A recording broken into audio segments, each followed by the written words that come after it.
Tonight we have the remarkable story of a man who says when it comes to Los Angeles, the CIA hasn't always played by the rules. The agency has dealt drugs throughout this country for a long time.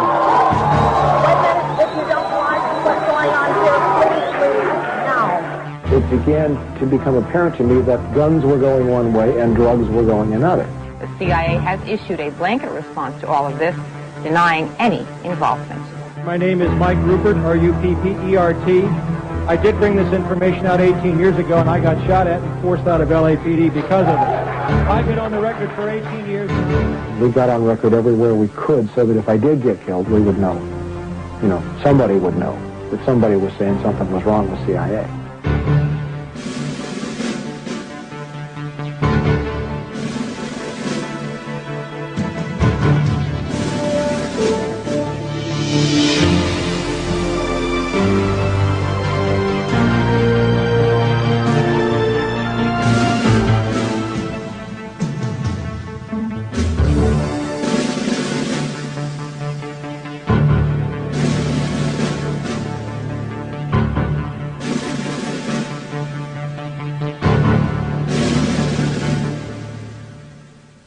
Mr. Speaker, members, I rise today really with a very heavy heart, one that is filled with sorrow for the families and the loved ones who were killed and injured this week.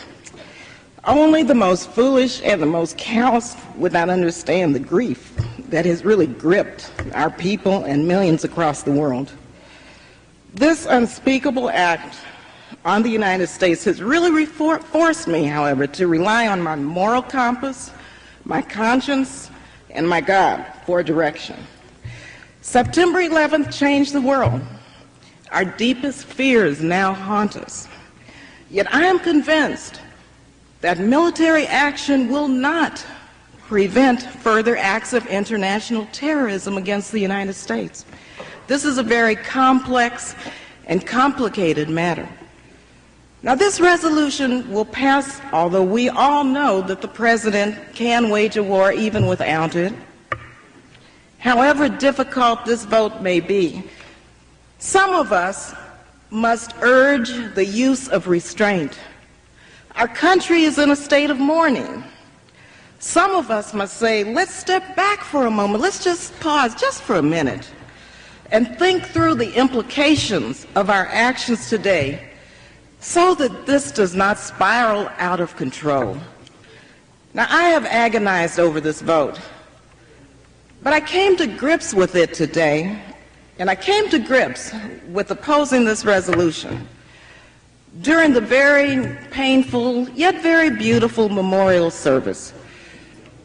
As a member of the clergy so eloquently said, as we act, let us not become the evil that we deplore.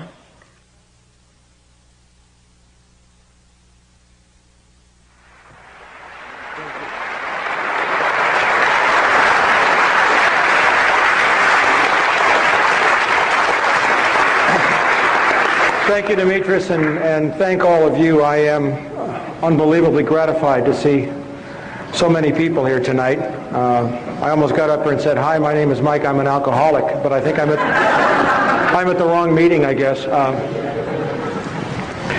We're going to talk about a lot of things tonight that are very difficult, a lot of things tonight that are very challenging, a lot of things that will test and try many of us in the months and the years to come.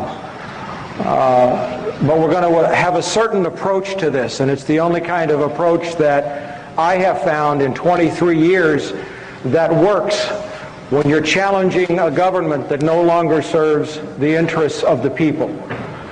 I'd like to start off by asking a question, like a show of hands.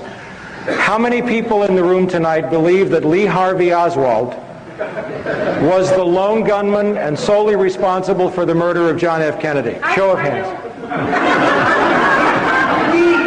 2 hands, and they're both joking.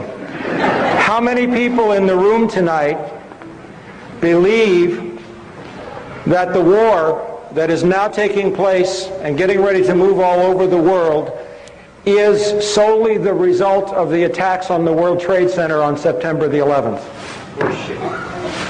Okay, all right, great. The approach that we're going to take tonight is very straightforward. I was, for some short period of time, not as much as I wanted to be, an investigator with LAPD. I worked narcotics, I was loaned to detectives, I worked a homicide table, I worked a burglary table and an auto theft table for a while. And there is a procedure that you follow when you are presenting evidence. There is a way that you structure evidence to avoid speculation, and there is a way to fight this government. And before we start into the details on September the 11th, I want to show you two dramatic examples. I have two short clips of video that I would like to show you. And if we can run the first one, this will set the tone for what we're going to talk about tonight and what we're not going to talk about tonight. For 38 years, as of November 22nd, just a few days ago, we have had a videotape showing clearly that John F. Kennedy was shot from the front and not the back, where the Warren Commission says that Lee Harvey Oswald was up and behind to the right in the Texas School Book Depository. You look at this tape, and there is clear, convincing, incontrovertible evidence. Yet what good has it done us? What has it done to change the government? What has it done? What have we, meaning the American people, accomplished with this piece of video that shows his head moving backwards as a result of a bullet impact from the front of his head? It hasn't changed anything. I want you to bear that in mind, because I'm going to use the word "you" a lot tonight. And by you, I mean the American people. I'm talking to you as if I was talking to all 280 million people in this country. And I'm going to say some things that are going to be kind of backing you into a corner. And that is my direct intent. So some of the things we are not going to talk about tonight are speculations about the attacks on September the 11th. We are not going to talk about were there explosives in the building, were the planes piloted by remote control, any of those questions, because those are speculative questions that produce the same kind of results that we just saw on the tape. After 38 years, you can play that all you want, and it doesn't change anything. There are people who have been talking about the Oklahoma City bombing since it happened in 1995. We have videotape of U.S. military personnel machine gunning the Branch Davidians at Waco. We have proof up the galore. We're not here looking tonight for proof. We're not going to go home and have armchair discussions, because what's at stake now is our freedom. What's at stake now is our future. This is no more time to go home, and you'll see that before I'm through tonight. Now, there is another way to take on the government. There is another way to take on the lunacy of the mass media. And that is by using their own statements and their own evidence against them to prove that they are lying. Because if you're in this room tonight, you are probably already the choir.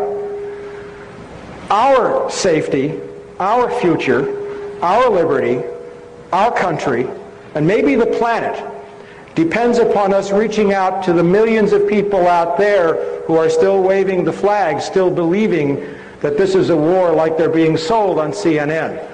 Now, I'm going to play another tape now, and I'm going to show you what happens when you confront the government with their own information head on. This is a confrontation I had with the Director of Central Intelligence, John Deutsch, at Locke High School in 1996 over the issue of the CIA bringing drugs into Los Angeles.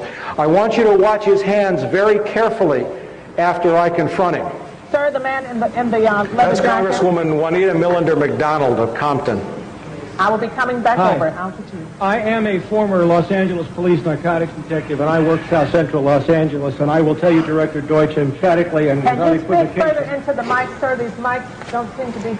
I will tell you, Director Deutsch, as a former Los Angeles police narcotics detective, that the agency has dealt drugs throughout this country for a long time.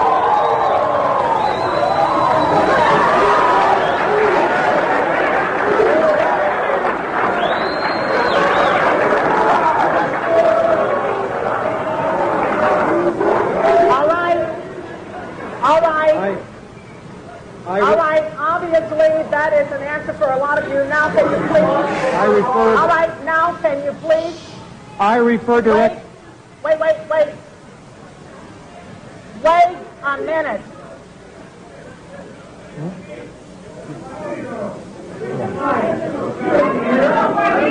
Wait a minute.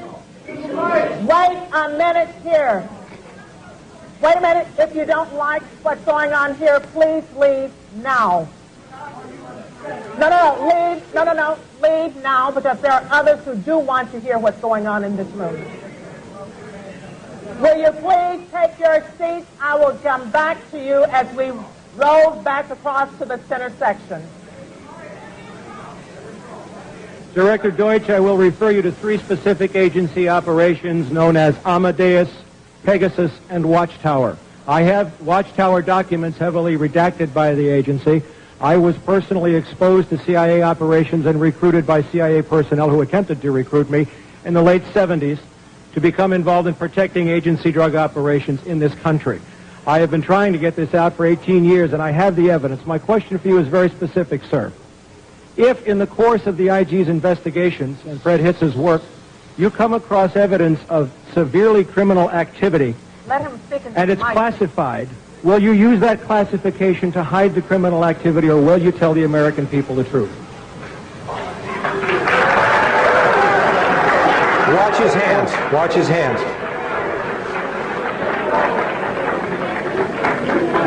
All right, you want to hear the response first from Congressman Julian Dixon and then from the director. Wait a minute. From York. I'm sorry, sir. I will allow the director to speak first and then Congressman Julian Dixon.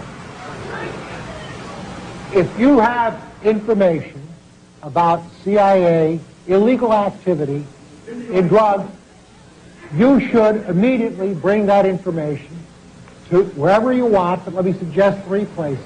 The Los Angeles Police Department. Gotcha.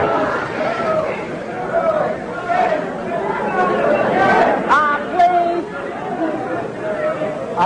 I'm sorry, others want to hear this answer. I am sorry, others want to hear this answer. It is your choice, the Los Angeles Police Department, the Inspector General, or office of one of your Congress persons from this. 18 years ago, sir, and I got shot at for it. Wait a minute, sir. Wait a minute, sir. And Sir, you have not gotten the mic yet. You are not. But wait a minute, then don't speak out of turn. let me say something else. If this information turns up wrongdoing, we will bring the people to justice and make them accountable. All right, Congressman Dixon. Thank you, sir, for coming. Wait a minute here.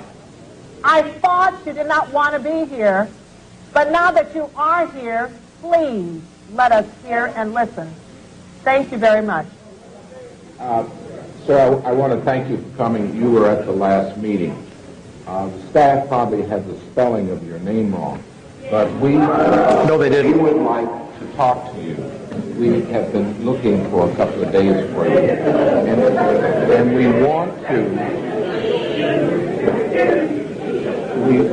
want to make sure that you contact the committee, because obviously you have some valuable information. If you want to give it to me privately, if you want to hand it to that aide where I can contact you this evening, please do it. Don't let us get away without getting a contact for you. If Thank you, I sir. pass it up to him now so everyone can see that I got it, that would be fine. Thank you, sir. And for the record, Mike. Please keep the noise down so that we can hear and we can get answers. For the record, my name is Mike Ruppert, R-U-P-P-E-R-T. I did bring this information out 18 years ago, and I got shot at and forced out of LAPD because of it. I've been on the record for 18 years nonstop, and I'll be happy to give you, Congressman, anything that I have.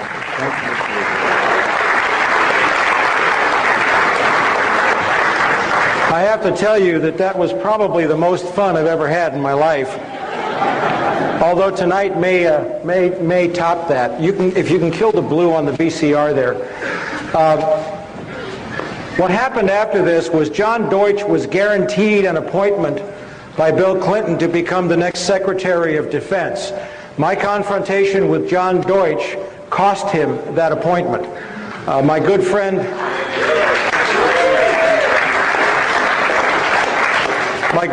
Dick Gregory, who I just did a radio show with on Thanksgiving Day, called me up and said he said he was talking to some people in Washington, and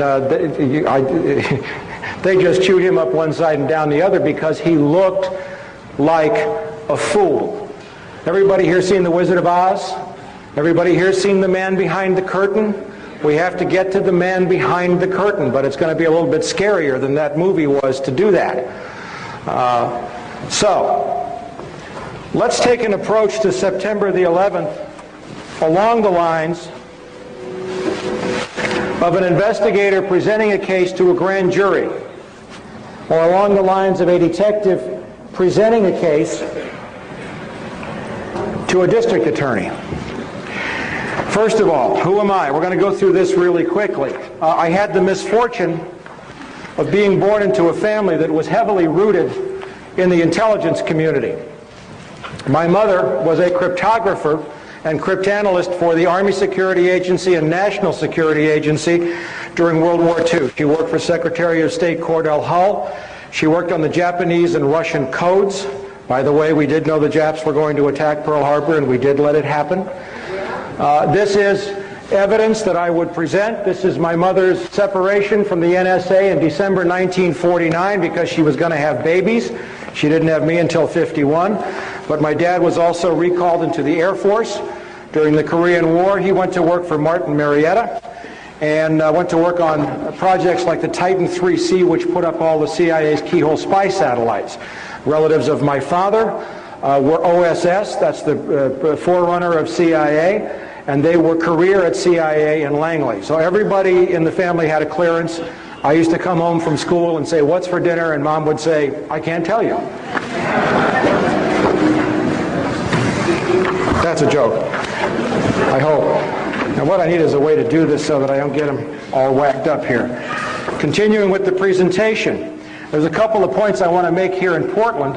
This is one of my rating reports from LAPD showing an outstanding rating, showing also that I have, especially in the field of narcotics enforcement and investigative procedures, I was loaned to Wilshire Division Narcotics several times and specialized in narcotics. I was even sent to a training school by the U.S. Department of Justice and the DEA, which I attended. You don't get that for writing parking tickets. And the reason why I say this is because the ranking member of LAPD in the room that day when I confronted John Deutsch told Ted Koppel that I had never worked narcotics. And that got me pulled from a live interview with Ted Koppel. The ranking member of LAPD in the room that day was Deputy Chief Mark Croker.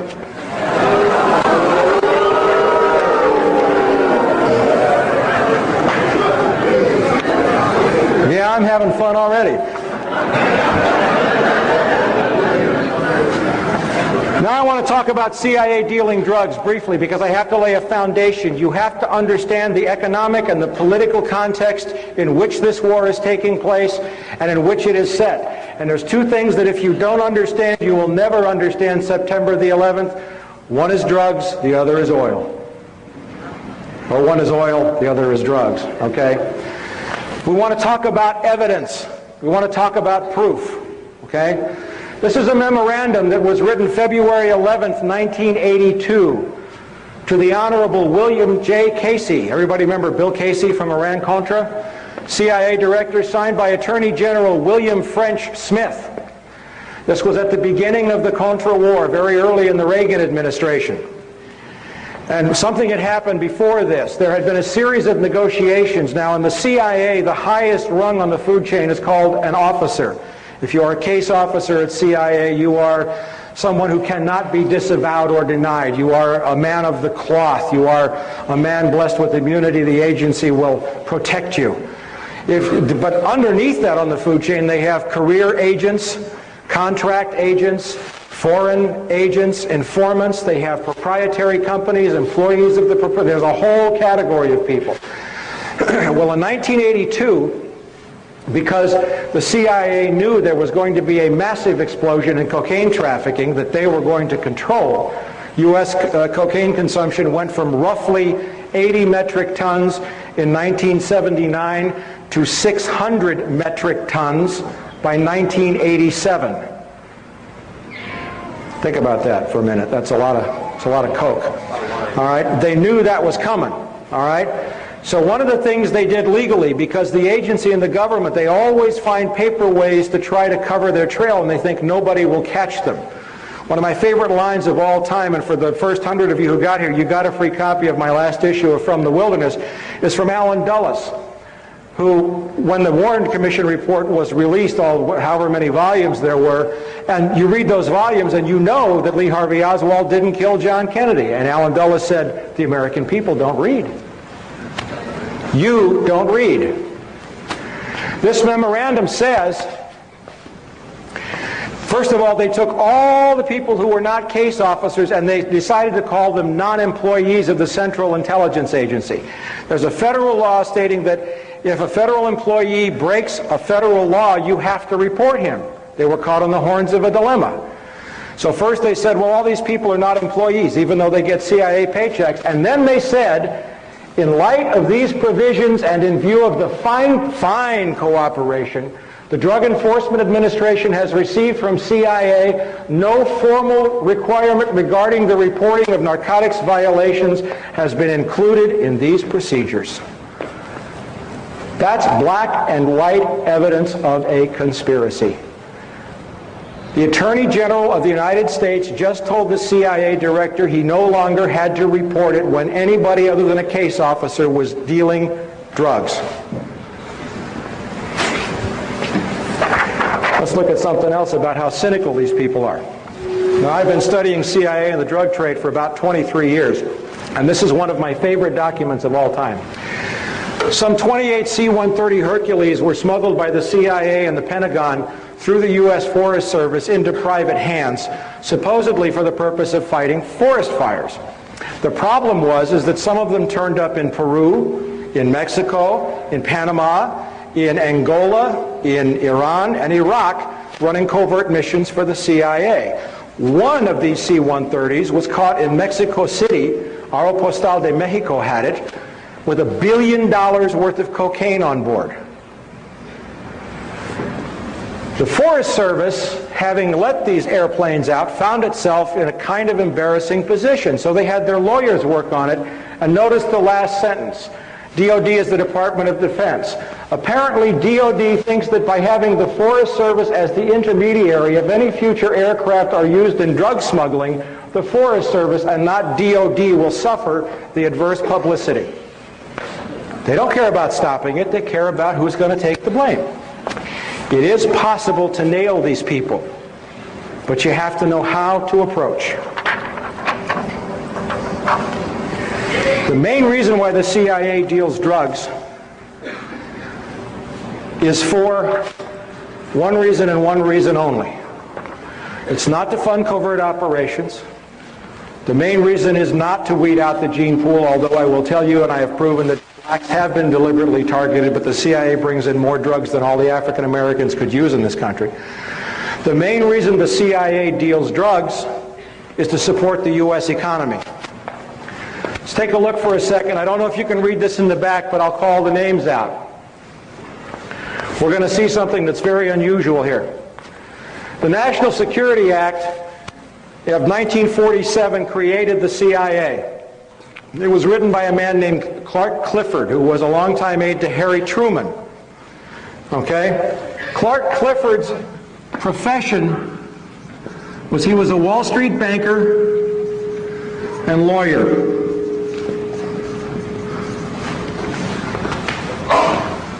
Clark Clifford is also the man who brought a bank called BCCI into the United States in the 1980s, a drug money laundering bank that was exposed for laundering drug money.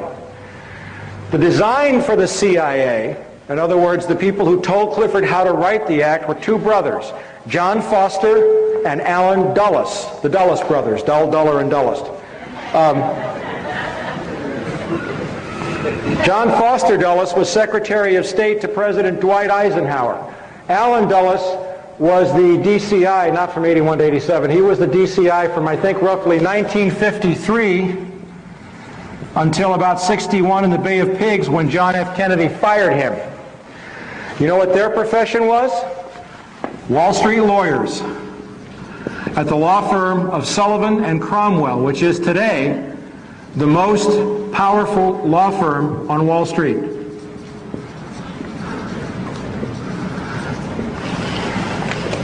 Bill Casey, the man we just saw the memo addressed to. We know he was Ronald Reagan's DCI. What did Bill Casey do for Richard Nixon? He was chairman of the Securities and Exchange Commission.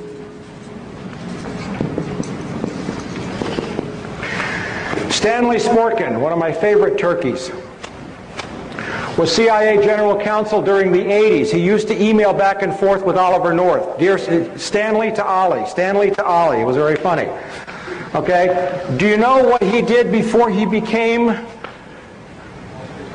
No, he was the General Counsel to the SEC. Securities and Exchange Commission, charged with monitoring all securities transactions.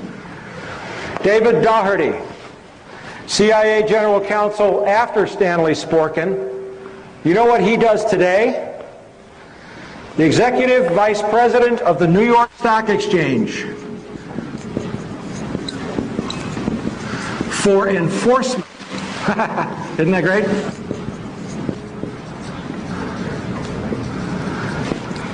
And then we have a gentleman by the name of A.B. Buzzy Krongard, and we're going to hear a lot about Buzzy Krongard tonight. Buzzy Krongard is currently the CIA Executive Director. The top three positions are DCI, Director of Central Intelligence, DDI, Deputy Director of Intelligence, and Executive Director. Buzzy Krongard was, until 1998, the head of an investment bank called A.B. Brown. A.B. Brown is involved in insider trading connected to September the 11th. He's a Wall Street banker.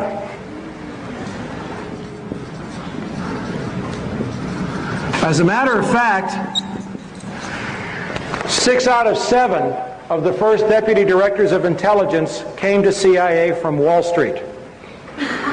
The mission of the CIA is to control money and cash flow for the benefit not of you and me, but for the benefit of the banks and the stock brokerage houses and all of the interests that control U.S. politics. Now, the U.S. economy is in deep trouble. But the level of criminality in this government and in this country has become so overt in the last 2 years that the stink is becoming hard for people to ignore. This is a story from the Associated Press, June 27th, 1999. New York Stock Exchange chief, that's a guy by the name of Dick Grasso, hops on an airplane in New York City and flies to Bogota, Colombia, hops in an armor-plated limousine and drives up to the foothills in the mountains that are occupied by the FARC guerrillas, who occupy a third of Colombia. They tax the cocaine. Everybody in Colombia deals drugs. But what did he ask them to do? He asked the FARC guerrillas to invest their drug profits in Wall Street. There's an AP story right there. He didn't say stop dealing drugs, it's bad for our kids. He said, let us manage your drug money. The FARC said, we think we would rather keep our money in Colombia for the benefit of Colombians. Why should we send it to New York? And what happened a year later was Bill Clinton announced Plan Colombia. And don't get me wrong here, Colombia is on the list of countries where this administration is planning to go to war because there's also oil there. All right. Still laying a foundation, but we're getting ready to move into September 11th. Let's look at a little history of the Bush family.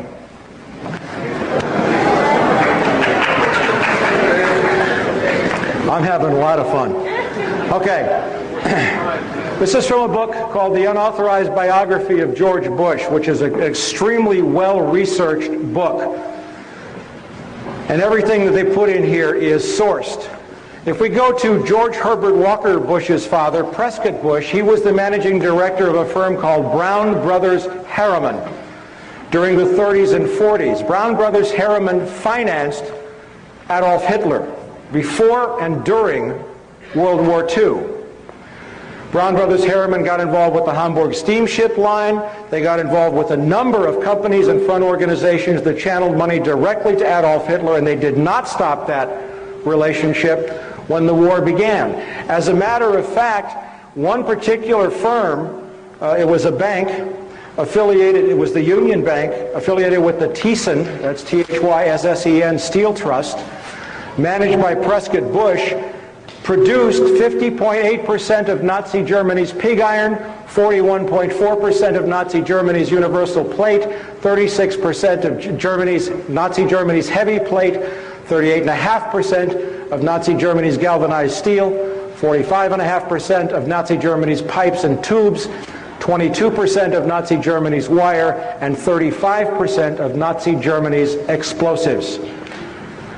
It was so egregious and offensive that we find that in 1942, under the Trading with the Enemy Act, the U.S. government took over the Union Banking Corporation, in which Prescott Bush was a director, and they seized the assets. That's our current president's grandfather. Now, we know that our current president's father went out of his way to arm Saddam Hussein. How many people remember Iraqgate? I have an excellent story on that. There's monstrous, wonderful sourcing on the fact that George Herbert Walker Bush created the enemy which he fought in 1991. And so it is currently with Osama bin Laden.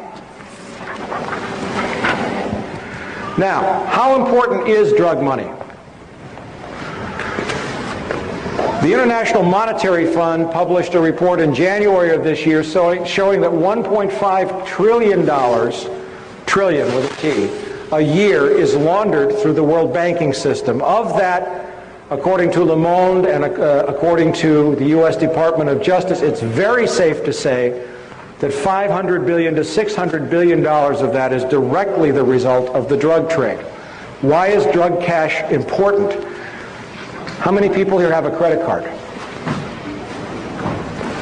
All right, now I want you to be real truthful when you answer this. When you open your credit card bill every month, what do you look at first? I want everybody to look first at the total balance owing on the card. Raise your hand. How many of you look first at the minimum monthly payment required? How many of you pay your credit cards off in full every month? I'm impressed. The point is that the United States economy, and I was at an economic conference in Moscow in March of this year, has derivatives. Derivatives are anything that's not related to anything of value. It's like stock futures, it's calls, it's puts, it's options, it has a derivatives bubble of $300 trillion.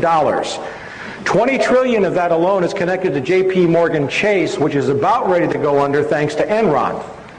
And watch that very closely, okay?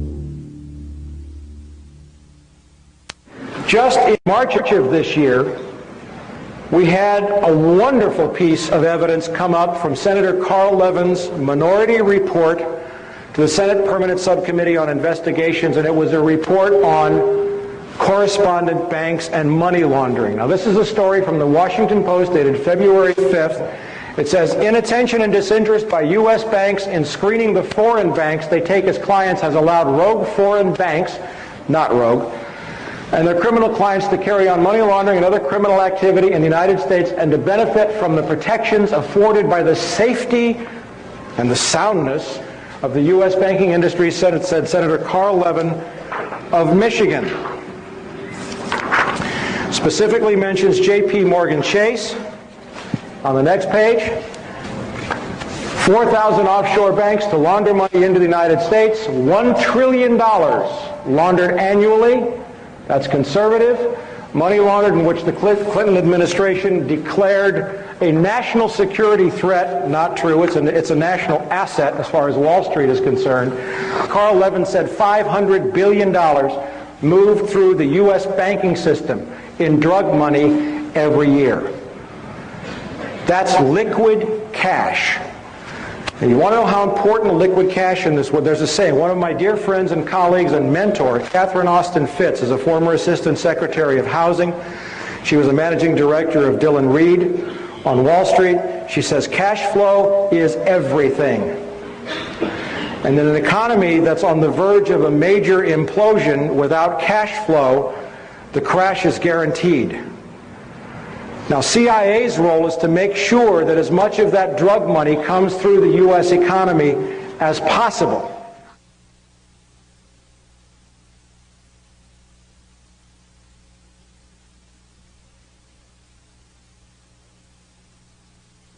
When I was a little girl, I grew up at 48th and Larchwood in West Philadelphia, and the salary index was 100%.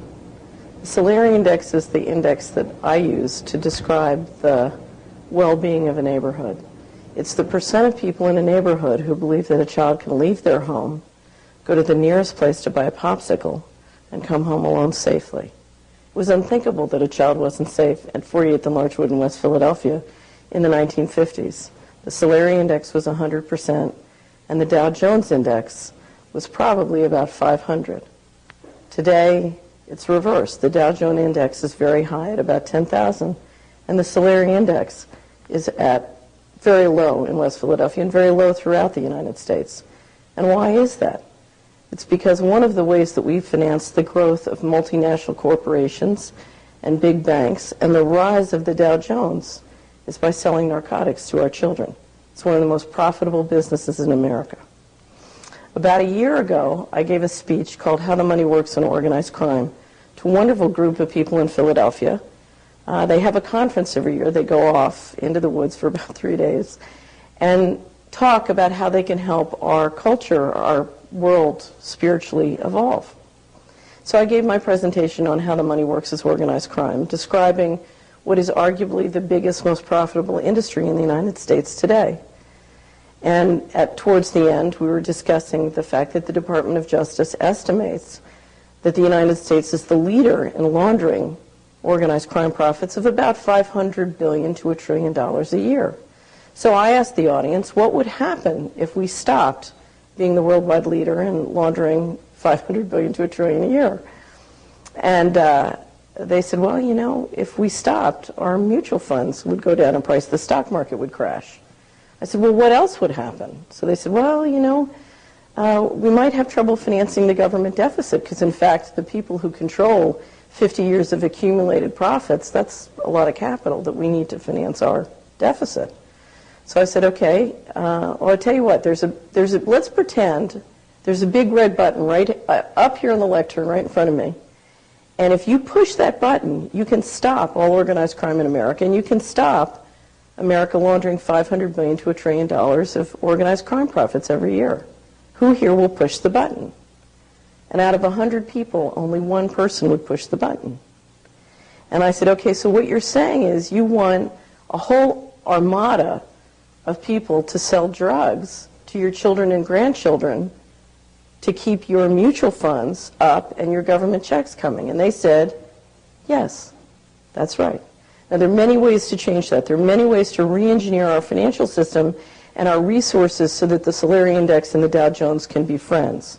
So that when we get the salary index to go up by making sure our neighborhoods are safe for children, the real estate can go up in value. The small businesses go up in value. There are many ways to make the Solari Index and the Dow Jones friends. But before we can do that, before we can have that conversation, we have to face what's happening.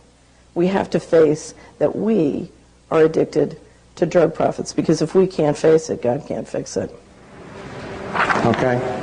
This is a copy of the cover sheet of the report. It's on the World Wide Web. If you want to go search for it, you can just look for the report on correspondent banking. Okay, and that's a copy of the report. It's an incredible read. What they don't tell you in there, of course, is that the U.S. economy is dependent upon that drug money, among other things. Now let's go a little further. Gotta love this. If this gentleman down here in the black jacket walks into a bank with a deposit of $10,001, does everybody understand that the bank has to fill out a report and send it to the U.S. Treasury indicating that he might be a money launderer? But did you happen to know that under U.S. laws, there are certain classes of business that are exempt from making currency transaction reports? Included in those are a bank, obviously, a department or agency of the U.S. government. CIA does not have to fill out currency transaction reports. An entity established under the laws of any state, but you come down to this one. A listed entity other than a bank whose common or analogous equity interests are listed on the New York Stock Exchange or American Stock Exchange, or designated as a NASDAQ national market security. If you have a company that trades on Wall Street, you can launder all the money you want to. It's legal. Gee. Now I'm just laying a little groundwork here for you before we get to September 11th. We're getting there. Just last year, a group of companies were called in to meet with Janet Reno, who's not probably the most ethical person that ever lived, and Secretary of State Stewart, the Deputy Treasury Secretary Stuart Eisenstadt. And these companies, Hewlett-Packard, Ford, Sony, General Motors, Whirlpool, General Electric, and Philip Morris, were called in to the Department of Justice for the amount of drug money they were laundering. Basically, the message was, you guys cool it. Okay? It's getting like out of hand. Now, let me ask a question. This gentleman right here, what's your name? Kevin. Kevin is a drug lord. Kevin is the king of all drugs in South America. Okay? All right. And let's say this young lady right down here with the glasses. What's your name? Rhonda. Rhonda is the executive vice president of General Motors for the Southern Hemisphere, or South America. Okay? Kevin, you call up Rhonda one day and you say, I'd like 100 Chevy Suburbans, armor-plated, custom built, at $30,000 each, and I'll pay cash. Rhonda, what are you going to say to that offer? All right. All right. Now, Kevin's got money that he can't spend because it's drug money. But now he's got 100 Chevy Suburbans. But let's say now that, the gentleman with his hand on his chin right there. Yeah, right there. What's your name? No, you. What's your name? Brian. Brian is Jack Welch, the chairman of General Electric. Okay? Now, Kevin, you're really good. Okay? You got $200 million that you got to move. Okay? So you call up Jack Welch's assistant, special accounts assistant. You say, I'd like to open in South America Kevin's Appliances. I'd like to buy $200 million of everything GE has, because I'm going to open this appliance store and I'll pay you cash. Now, Jack Welch at GE, what do you say? Right on. Let's do this deal. Now, by the way, who owns NBC? General Electric. MSNBC, CNBC, all the NBCs. Okay? Now, let's just take a look at that for one quick second. Very quickly, a price-to-earnings ratio, P to E, market capitalization. It's very simple. If you have a company that has 10,000 shares, and each share sells for $10, did I say 1,000 shares? 1,000 shares, $10, your market capitalization is $10,000. You multiply the share price by the number of shares. Market capitalization. You divide that by net profits. In other words, what you sell less the cost of doing business, and you come up with the ratio. This is how they value the stock market. Okay, so if you have a company that has a $300 million market capitalization and a $10 million net profit, the price to earnings is 30. The POP is 30. And that's about right.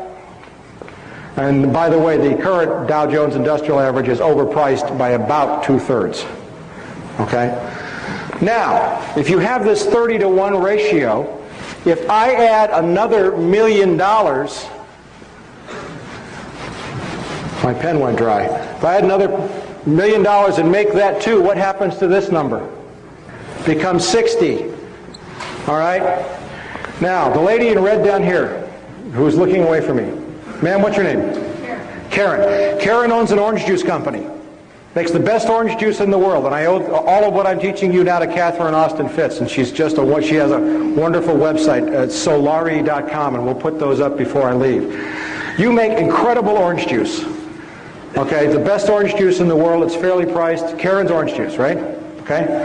You have $1 million net profit a year. Now, let's say this young lady down here in the glasses with the light green sweater. What's your name? That's you. What's your name? Chris.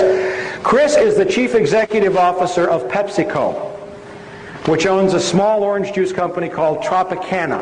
Okay? You see her company with $1 million in net profit. How much, and your price to earnings is 30-to-1. How much are you willing to pay for that? How much are you willing to pay for her company? Would you pay $29 million? Yeah, because the minute you bought her company for $29 million, your stock value goes up $30 million. How do Wall Street executives get paid? In stock. And you watch very closely the Bush administration's plan for economic recovery. It's all handouts to the corporation, which will go directly to boost their POP, which will put hundreds of millions of dollars in the pockets of executives. Has anybody noticed the Bush administration has not offered one single aid plan for any unemployed airline worker?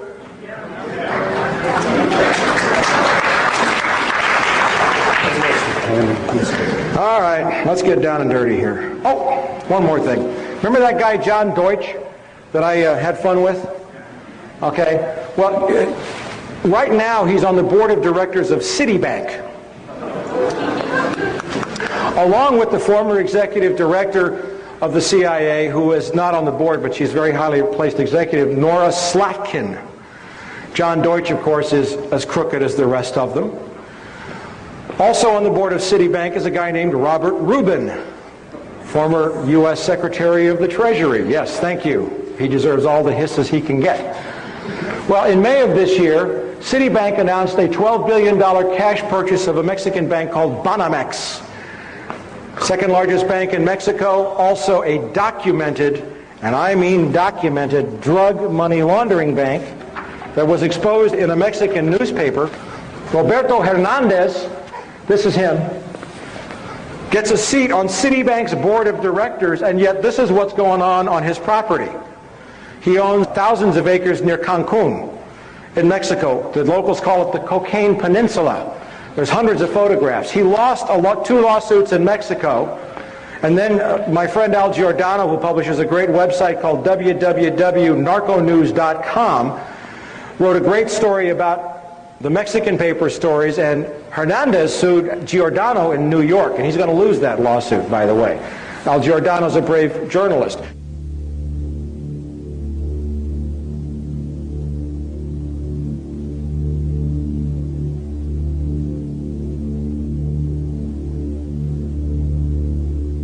But the point I'm making with this is that the criminality had gotten so out of hand by May of this year that Citibank would openly buy a known drug money laundering bank and put the drug money launderer on its board of directors. That's the need for drug cash in the U.S. economy right now.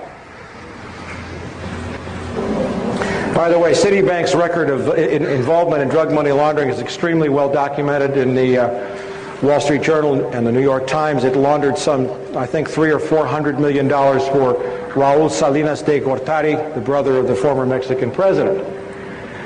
Now let's go to some other things that are going on in the economy so that we set you up to understand what's going on around September the 11th.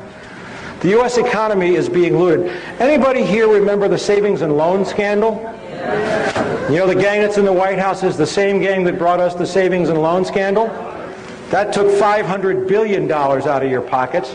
Well, here's some new developments in the government. And by the way, I'm not a Democrat or a Republican. Bill Clinton's a sleazebag too. Okay? That so-called liberal put almost a million nonviolent drug offenders in prison to boost the shares of companies like Corrections Corporation of America and Wackenhut. He destroyed many of the welfare laws, and one is not better than the other.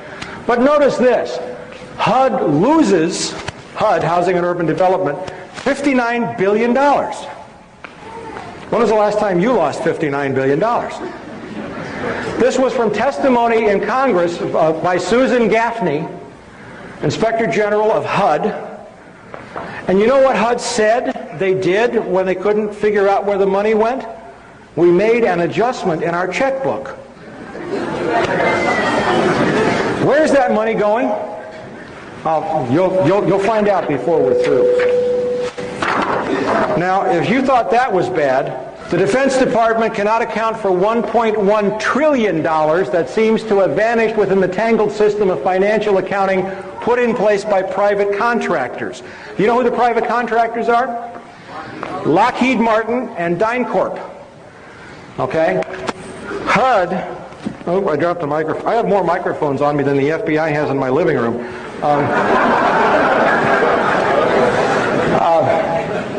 This is from a very great reporter, a very courageous woman who had served on Capitol Hill for many years and became an investigative reporter named Kelly O'Meara, who writes for the Washington Times Insight magazine. I know it's owned by Moon, but Kelly does fabulous work, and she's written a great piece on civil rights after the September 11th attack.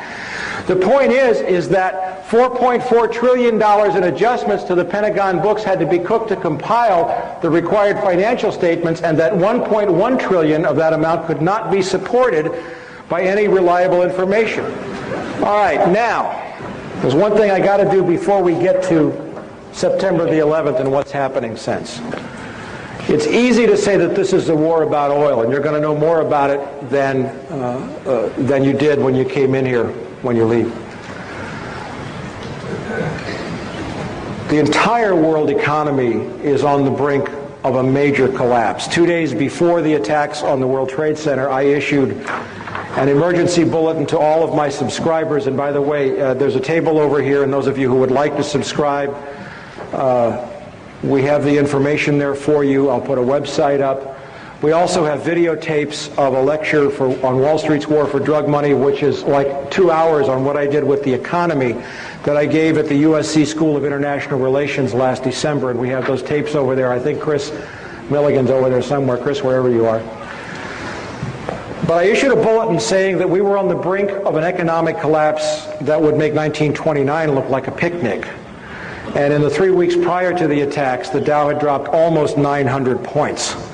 Now, what we have seen since then, and you must understand this clearly, is that the Dow's so-called resurrection to close to 10,000 points is strictly the result of a massive infusion of cash from the U.S. Treasury, which is your cash, which is being given to the corporate executives and not to the people who have been laid off. And every time you see the Dow go up, you'd better believe that another 10,000 people have lost their jobs.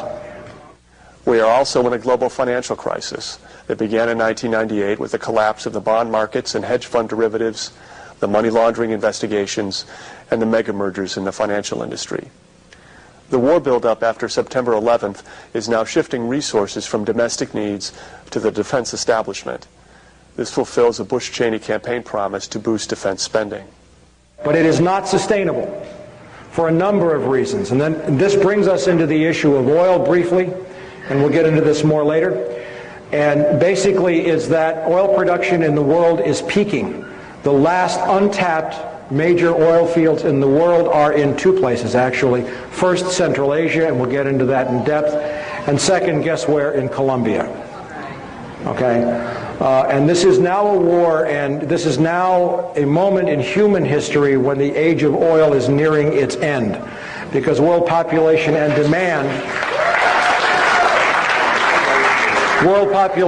demand will exceed production sometime within roughly the next 10 years. And we're going to get into that for why. But now let's go back into the warnings about September the 11th. And I didn't do a lot of this, and we have time. Osama bin Laden is of course a Saudi Arabian by birth. His family is exceptionally wealthy. They own not only major construction companies, but they are heavy investors in high technology stocks like Nortel. They have a piece of Pepsi, I think, and Coca-Cola. They're into everything. They're very wealthy. In 1976, Osama's older brother Salim bin Laden hired a man in Texas by the name of Jim Bath, who has CIA connections, to handle all the investments in the United States for the bin Laden family. Jim Bath also happens to be a personal, almost lifelong friend and former Air National Guard pilot with George W. Bush. And immediately after Jim Bath made the arrangements took over the bin Laden family's finances, Jim Bath made a $50,000 investment in George W. Bush's first company, Arbusto Energy. The connections between the Bushes and the bin Ladens become much more clear as you move forward, and we have reported this in From the Wilderness. Again, I was using stories, and you'll see this. When George Herbert Walker Bush made trips to Saudi Arabia in 1998 and 2000 to meet with the Saudi royal family and to meet with the bin Laden family, which he finally acknowledged, along with former British Prime Minister John Major, on behalf of a company called the Carlyle Group, which is the 11th largest defense contractor in the company, in the country.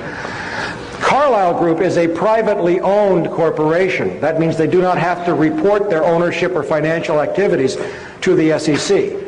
Yet they provide all kinds of the highest technology equipment to the U.S. Pentagon. And Carlyle, of course, has made several, probably $1 billion, and will as a result of this war. In that context, Osama bin Laden went to Afghanistan in 1979, 1980, maybe the early 80s, to fight the Russians, and he was supported by the CIA. And it's interesting to note that when the Russians invaded Afghanistan, 0%, and this is from Professor Alfred McCoy of the University of Wisconsin, who's also one of my subscribers, in a great book called The Politics of Heroin, 0% of the U.S. consumption of heroin came from Pakistan, Afghanistan before the Russian invasion.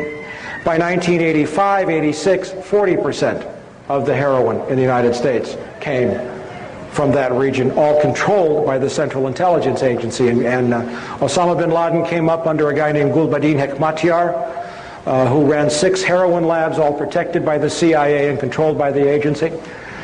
He has been a CIA asset for a long period of time. We'll see more about that. He is a CIA creation.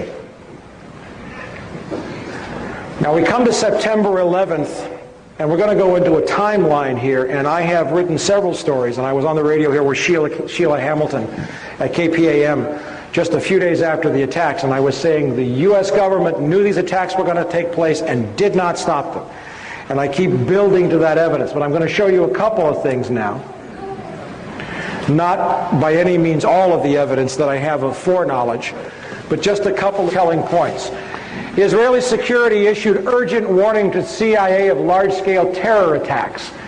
And this is a long story saying that the Israeli Mossad knew that the attacks were going to take place. They knew that the World Trade Center were the targets. This is from the British paper The Telegraph. Two senior experts with Mossad were sent to Washington in August to alert the CIA, and so on and so forth. This is just one of probably 24 examples that I have that are absolutely specific. Now bear in mind that if what I'm showing you is known overtly through the media, how much more does our $30 billion intelligence community know? There's a recurring theme out there that maybe the Israelis did this. You hear that in some right-wing circles. Horsepucky. They didn't do it. They were warning the U.S. hand over fist, and the U.S. did not listen because it needed the attacks. And you will be convinced of that. But here's one of the most telling pieces of evidence that I found. We reviewed the list of former tenants of the World Trade Center at the online Wall Street Journal site, and there's the website. It is an alphabetical list of tenants. Scroll to the very bottom and notice the moving date for the office of Zim American Israeli Shipping to Norfolk, Virginia. They were in the World Trade Center. They must have had Mossad's input because they vacated 1 week before September the 11th, and they broke their lease. The Israelis didn't pull the attack, but they were smart enough to get their people out of the way. How come our government didn't do the same thing for us? Now we're getting into the heart of September the 11th. I picked up this document just a few days after the attacks, September 23rd. And it's from the Herzliya Institute for Counterterrorism. It is an Israeli counterterrorist think tank. Of course it's connected with the Mossad. And what they detailed, this is from the October 15th issue of From the Wilderness. Between September 6th and 7th, the Chicago Board of Options Exchange saw purchases of 4,744 put options on United Airlines and only 396 call options. A put option is basically a bet that the stock price is going to go down. It's a contract that's entered into that's irrevocable. And let's say the gentleman in the suspenders, I do a put option deal with you to sell shares at $100 in 2 weeks, 4 months. 4 months is the standard, but you can write the contract for anything you want. And he's committed now to buy the shares for $100. Well, if I know that the attacks are going to take place, I don't have to deliver the shares until the contract matures.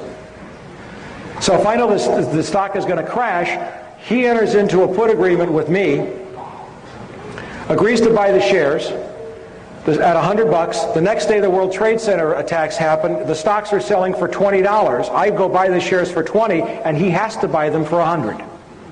That's how a put option works. That's a short version, okay?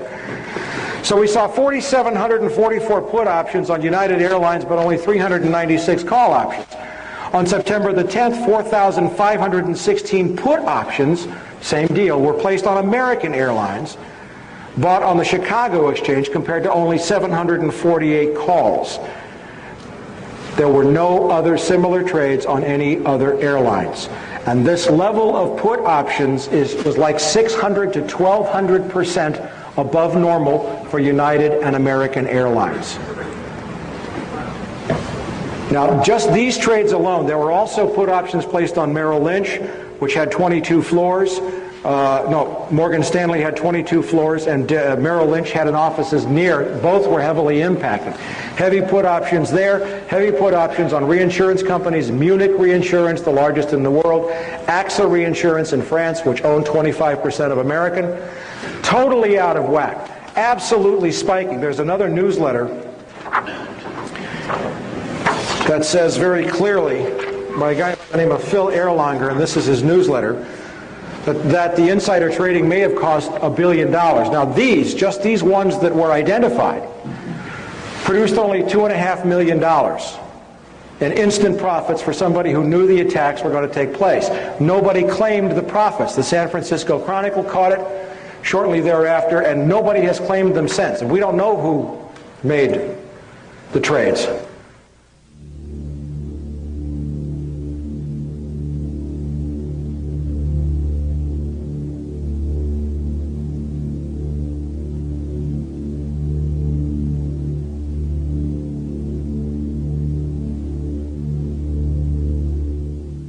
But what did the Herzliya Institute for Counterterrorism tell us?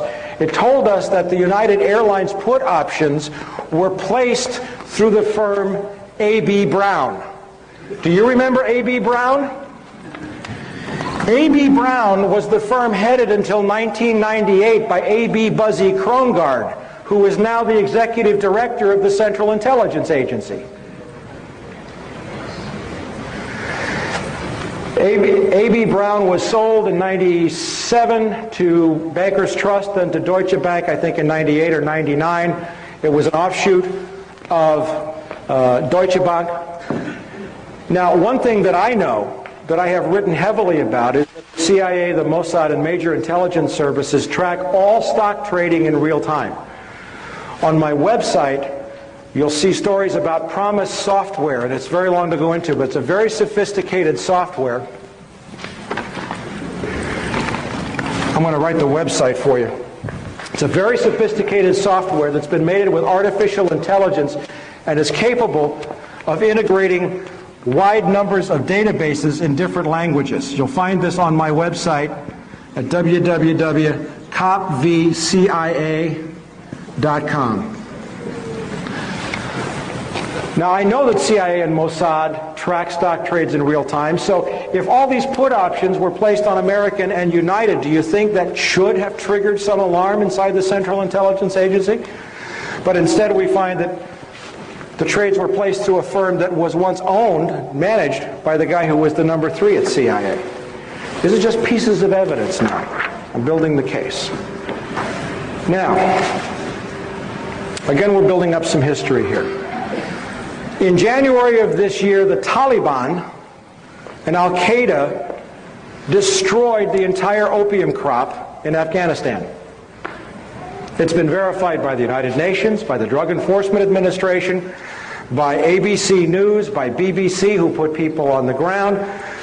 Afghanistan had been the world's largest producer of opium, producing 70% of the world's heroin through the year 2000. In January, they destroyed their crop. Part of it was a price support.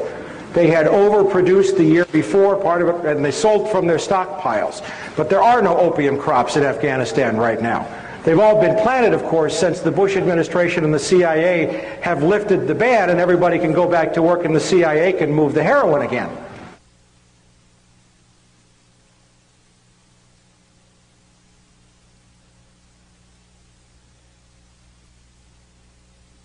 Something that is not being reported in the US press but is getting quite wide coverage in England and in Europe, and that is that the result of our backing the Northern Alliance in Afghanistan this year is to restore a heroin flow which would otherwise have been halved or more in the world, because the Taliban not only announced that they were going to outlaw planting, but their decree worked. There was no Taliban opium planted last year, and that meant a reduction of 90% in the amount of opium coming out of Afghanistan, and the 10% that was left represented a radical increase in the areas under Northern Alliance control.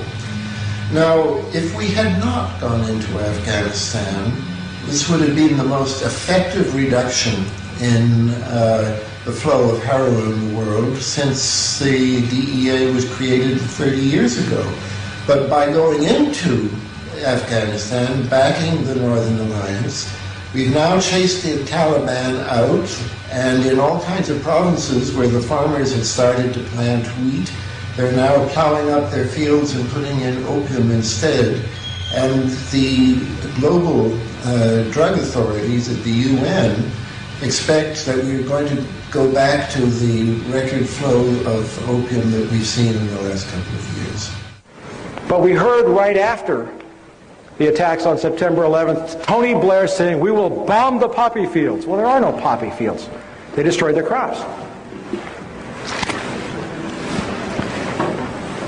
I was in Moscow, Russia in March of this year, and I found out that Uzbekistan, and we're going to get to Uzbekistan in a minute, was awash in a sea of poppies.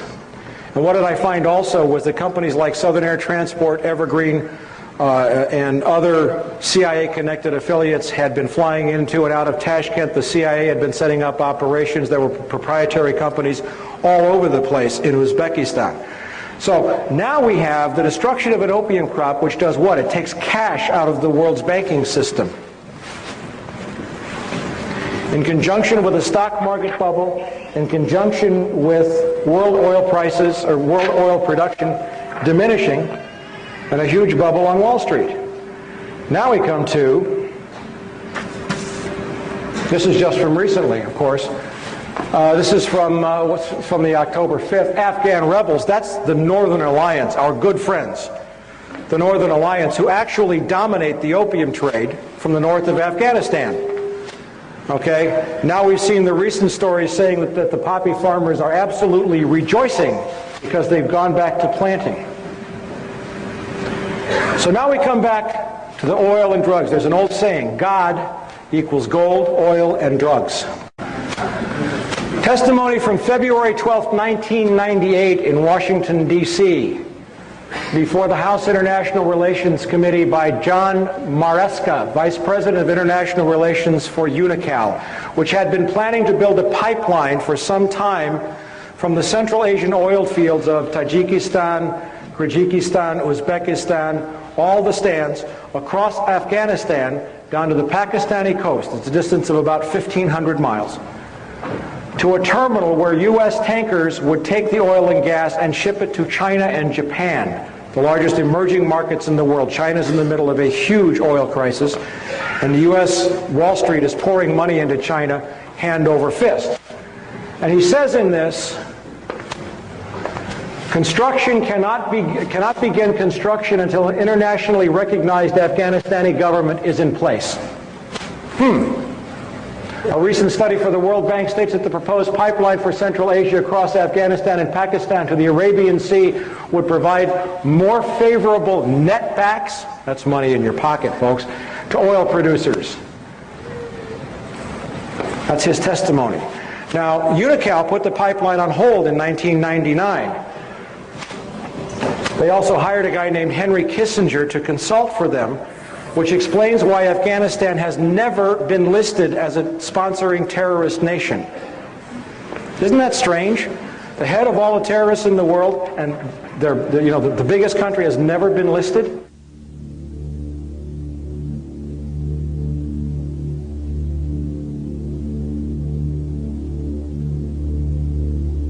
Okay, U.S. companies to invest in Pakistan oil and gas sectors. This is from a Pakistani newspaper, the Frontier Post. The date is, what is the date? October 10th. And what this says, now October the 10th is after we've gone to war, after the attacks on World Trade Center, after we know, is anybody surprised at how quickly we kind of won in Afghanistan? Okay. Well, the war's been planned for 4 years, and I'm saving the best for last, but the U.S. ambassador to Pakistan met with the Pakistani oil minister and briefed the ambassador on the proposed Turkmenistan-Afghanistan Pakistan gas pipeline, and said that this project opens up new avenues of multidimensional regional cooperation, particularly in view of the recent geopolitical developments in the region. Gee, the pipeline that was blocked is now back on full tilt just days after we started the bombing. Suspicious. Okay, maybe I haven't convinced you of everything, but we're just getting warmed up now. This is how Afghanistan went unlisted as a terrorist sponsor. This is the story that I found, and it says right here, UNICAL hired former State Department insiders, former Secretary of State Henry Kissinger, former Special U.S. Ambassador John, the guy was also, I didn't see that, the UNICAL guy was also a special ambassador, and Robert Oakley, a former U.S. ambassador to Pakistan. You're going to love where Henry Kissinger turns up on this, by the way. All right, this is one other thing about Kissinger. Chinese oil firm picks Kissinger as advisor. This is from November 4th, thank you. The Chinese National Offshore Oil Company has hired Henry Kissinger to head its foreign advisory board. Now Kissinger's got the Pakistan end and he's got the China end of this oil pipeline. Who does Henry Kissinger front for? Rockefeller. Very good. David Rockefeller. Who's that? Zbig Brzezinski. Zbigniew Brzezinski was counselor for strategic and international studies, professor of American foreign policy at Johns Hopkins, national security advisor to President Jimmy Carter, trustee and founder of the Trilateral Commission, member of the Council on Foreign Relations, international advisor to several major corporations, associate of Henry Kissinger, also worked for Ronald Reagan in intelligence capacities. Co-chairman of the Bush National Security Advisory Task Force in 1988. What a guy. Z-Big. Now, if you want to get really, really, really, really angry, go buy this book. It's called The Grand Chessboard: American Primacy and Its Geostrategic Objectives. Written by Zbigniew Brzezinski in 1997. I'm going to read you some quotes from that book.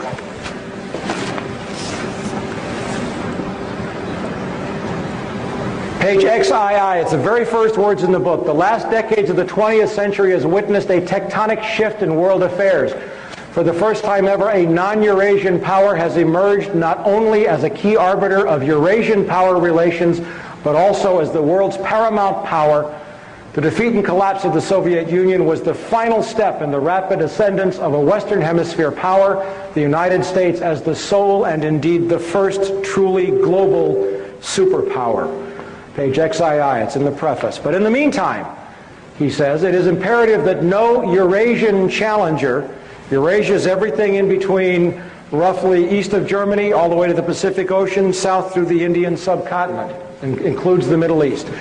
It's imperative that no Eurasian challenger, by that he means Russia or China, emerges capable of dominating Eurasia and thus of also challenging America. The formulation of a comprehensive and integrated Eurasian geostrategy is therefore the purpose of this book, Geostrategy, Eurasia. The attitude of the American public toward the external projection of American power has been much more ambivalent. The public supported America's engagement in World War II largely because of the shock effect of the Japanese attack on Pearl Harbor. It gets worse. For America, the chief geopolitical prize is Eurasia. Now a non-Eurasian power, that's us, is preeminent in Eurasia, and America's global primacy, isn't that arrogant? America's global primacy is directly dependent on how long and how effectively its preponderance on the Eurasian continent is sustained. What he's saying is that if the U.S. wants to stay top dog, we have to control Eurasia. America's withdrawal from the world, or because of the sudden emergence of a successful rival, would produce massive international stability. It would prompt global anarchy. You know what he's saying there? Yeah, a little global anarchy would probably be a damn good thing right now. What he's saying there is, if we don't control the world by whatever means necessary, the world's going to be miserable. He didn't ask my opinion. Did he ask yours? Okay. In that context, how America manages Eurasia, do we manage people around the world? Is that our job? Is critical. Eurasia is the globe's largest continent and is geopolitically axial. A power that dominates Eurasia would control two of the world's three most advanced and economically productive regions. A mere glance at the map also suggests that control over Eurasia would almost automatically entail Africa's subordination, rendering the Western Hemisphere and Oceania, that's Australia for all of you non-academics, geopolitically peripheral to the world's central continent.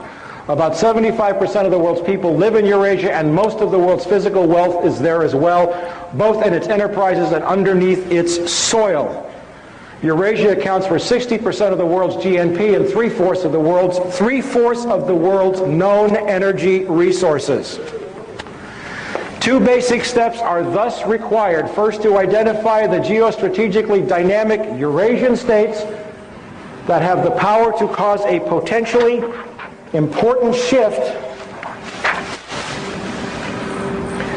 in the international distribution of power and to decipher the central external goals of their respective political elites and the likely consequences of their seeking to attain them. Second, to formulate specific U.S. policies to offset, co-opt, and or control the above.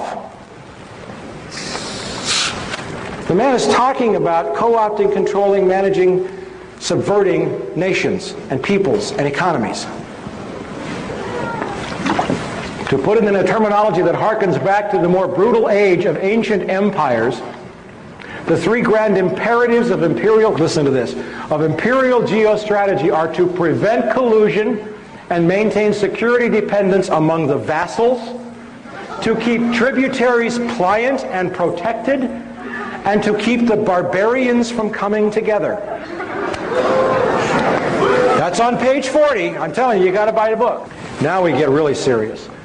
On page 95, Uzbekistan, with its much more ethnically homogeneous population of approximately 25 million and its leaders emphasizing the country's historic glories, has become increasingly assertive in affirming the region's new post-colonial status. He saw the first step in this as diminishing the ability of Russia to reassert the dream of the Soviet Union. All the stands in Central Asia were once part of the Soviet Union. The borders were drawn arbitrarily by Lenin and Stalin. And he saw one of the most important steps was to prevent Russia from asserting any control in the region, which we did. You know how we did it? Over the last decade, thanks to Goldman Sachs, the Harvard Endowment, the U.S. Treasury and the Federal Reserve, the World Bank, we looted $300 billion out of the Russian economy. $300 billion. I was there. The Russian population was, what, 64 million at the fall of the Soviet Union. The population of Russia is today 145 million. In another 10 years, it will be 130 million. The average life expectancy of a male in Russia has dropped to 48 years. Thanks to the economic devastation, the ruin we visited on their economy, it was a deliberate plan to weaken Russia so that it couldn't challenge our move into Eurasia a decade later. It helps if you see this on the map. Okay? Russia, Kazakhstan, Kyrgyzstan, Tajikistan, Uzbekistan, Turkmenistan, Iran, Afghanistan, Pakistan, India, and China. Now, the proposed oil route is from here to here, 1,500 miles. China can't build it because it's 5,000 miles, and they don't have the technology to build it. We do, thanks to a company named Halliburton, which was chaired with the CEO was Dick Cheney, right? Okay, they're probably going to build the pipeline. Okay, so now that you see this relationship, what he's saying is you build a block starting with Islamic fundamentalism, which we've supported and created, to keep Russia from moving south to reassert control, but then you build up these countries so that they're so powerful, and with a weakened Russia, Russia can't make a move to control, and all the oil reserves are right in here. Okay? And we have effectively made China dependent upon our technology because they need the oil desperately. Now, Uzbekistan, nationally the most vital and the most populous of the Central Asian states, represents the major obstacle to any renewed Russian control over the region. Its dependence is critical to the survival of other Central Asian states and is the least vulnerable to Russian pressures. Where was the first place that President Bush announced we were sending troops after the attacks on September 11th? We were already there. We'd been training Uzbeki troops for more than 5 years. Referring to an area he calls the Eurasian Balkans and a 1997 map in which he circled the exact location. Now remember, this is a book written 4 years ago. And I'm going to show you a map where Zbigniew Brzezinski said the next world conflict was going to take place. Afghanistan, Iran, Turkmenistan, Uzbekistan, Tajikistan, Kyrgyzstan, Kazakhstan. This is where he said 4 years ago The United States, in order to sustain its precarious, that's my words, economy, would have to control that to maintain its role as the global superpower and to become the world's only superpower. In effect, the ruling nation of the world. That's his map from 4 years ago.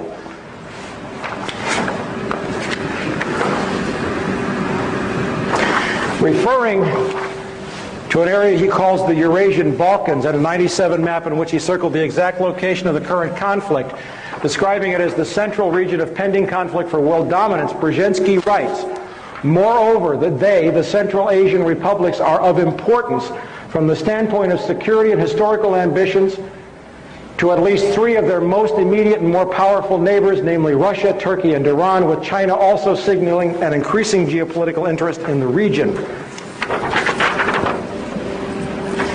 And he really lets his hair down. More important as a potential economic prize, an enormous concentration of natural gas and oil reserves is located in the region, in addition to important minerals including gold. Didn't know about the gold, did you? The world's energy consumption is bound to vastly increase over the next 2 or 3 decades. Estimates by the U.S. Department of Energy anticipate that world demand will rise by more than 50% between 1993 and 2015, with the most significant increase in consumption occurring in the Far East, China. The momentum of Asia's economic development is already generating massive pressures for the exploration and exploitation of new sources of energy in the Central Asian region, and the Caspian Sea basin are known to contain reserves of natural gas and oil that dwarf those of Kuwait, the Gulf of Mexico, and the North Sea. Once pipelines to the area have been developed, Turkmenistan's truly vast natural gas reserves augur a prosperous future. He's talking about the pipelines. Without sustained and directed American involvement, before long, the forces of global disorder. Global disorder? You mean democracy? Global disorder could come to dominate the world scene, and the possibility of such a fragmentation is inherent in the geopolitical tensions not only of today's Eurasia, but of the world more generally. The most immediate task is to make certain that no state or combination of states gains the capacity to expel the United States from Eurasia, or even to diminish significantly its decisive arbitration role. In the long run, global politics are bound to become increasingly uncongenial to the concentration of hegemonic power in the hands of a single state. Hence, America is not only the first, as well as the only truly global superpower, but is also likely to be the very last. And what does he say that's going to happen? He says that the United States will fold into a one-world government in which all nations will cease to exist, run by corporations. I'm paraphrasing it. Now, hold your breath. Very last pages in the book. Moreover, as America becomes an increasingly multicultural society, it may find it more difficult to fashion a consensus on foreign policy issues, except in the circumstance of a truly massive and widely perceived direct external threat.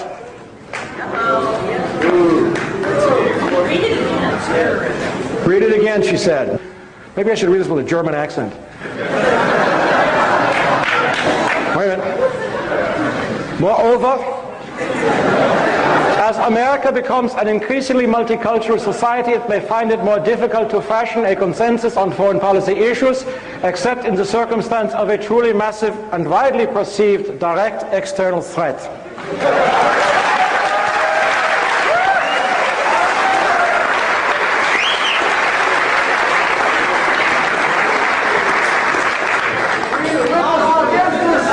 Listen, I want you to know that the Third Reich did not lose the Second World War.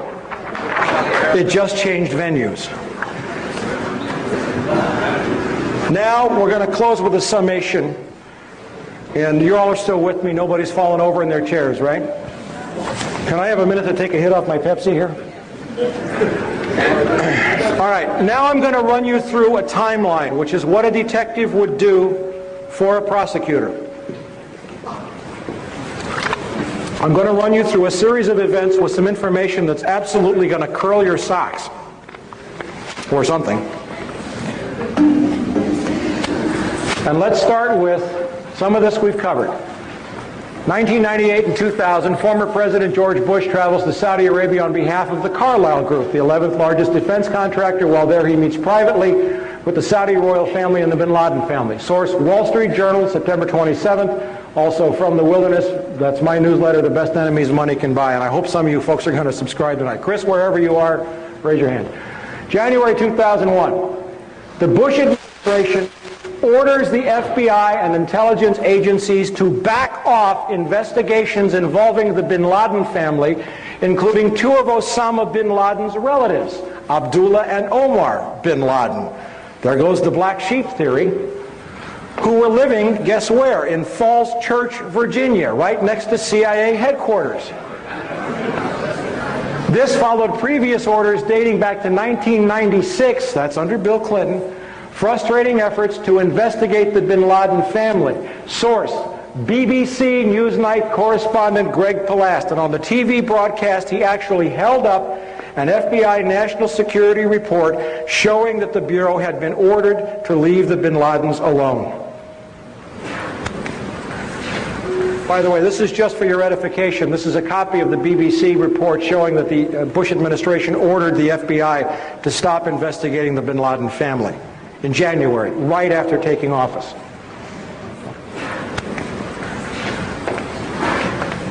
February 13th, UPI terrorism correspondent Richard Sale, while covering a trial of bin Laden's al-Qaeda followers, reports that the National Security Agency has broken bin Laden's encrypted communications. They introduced the evidence into court. The NSA had broken his secure communications. Even if this indicates that bin Laden changed systems in February, it does not mesh with the fact that the government insists that the planning for the September 11th attacks took years. May 2001, Secretary of State Colin Powell gives $43 million in aid to the Taliban. Why? Good question. Purportedly to assist hungry farmers who are starving since the destruction of their opium crop. And in January on the orders of the Taliban. Source, the Los Angeles Times, May 22. In the year 2000, the UN says that there were 3,276 tons of opium produced in Afghanistan. In 2001, they estimate that the total crop was 185 tons. That's a reduction of 94%. Now, in the Northern Alliance areas, there was an increase. There were two provinces. One place it grew by, I think, 185%, almost doubled, and another it increased tenfold. But even so, the Northern Alliance provinces, with their huge increase, they were 90% of this year's crop, but 90% of 185 tons is not enough to offset. There was a net loss of 3,100 tons of opium, and that would have been such a fantastic improvement in the world opium scene. But now that they are replanting fields all over Afghanistan with opium, that possible victory we could have seen over drugs is being wiped out as a result of the U.S. intervention. May 2001, Deputy Secretary of State, one of my favorite guys in the whole world, Richard Armitage, a former Navy SEAL who used to go on kill missions in Laos and Cambodia, who has been dealing drugs for most of his adult life, who was involved in Iran-Contra and death squads, and who has been around this world as a covert operative, goes to India at the same time while the DCI, the CIA Director George Tenet, travels to Pakistan. Armitage is the cover. It's a publicized tour. Tenet makes a quiet stop to Pakistan where he spends a long time with General Pervez Musharraf, our great ally in Pakistan. Pakistan's the largest supporter of terrorism in the world, by the way. Armitage has deep intelligence connections, but Tenet spends hours, and it would be reasonable to assume, wouldn't you agree, that the head of the Central Intelligence Agency, if he's meeting with the president of Pakistan, would also meet with the head of Pakistani intelligence? Wouldn't that make sense to you? Remember, the head of Pakistani intelligence has to be approved by the CIA by treaty. The guy's name is Lieutenant General Mahmood Ahmad. Source, the Indian Sapra News Agency, May 22nd. I have copies of all of these. My $1,000 is safe. June 2001.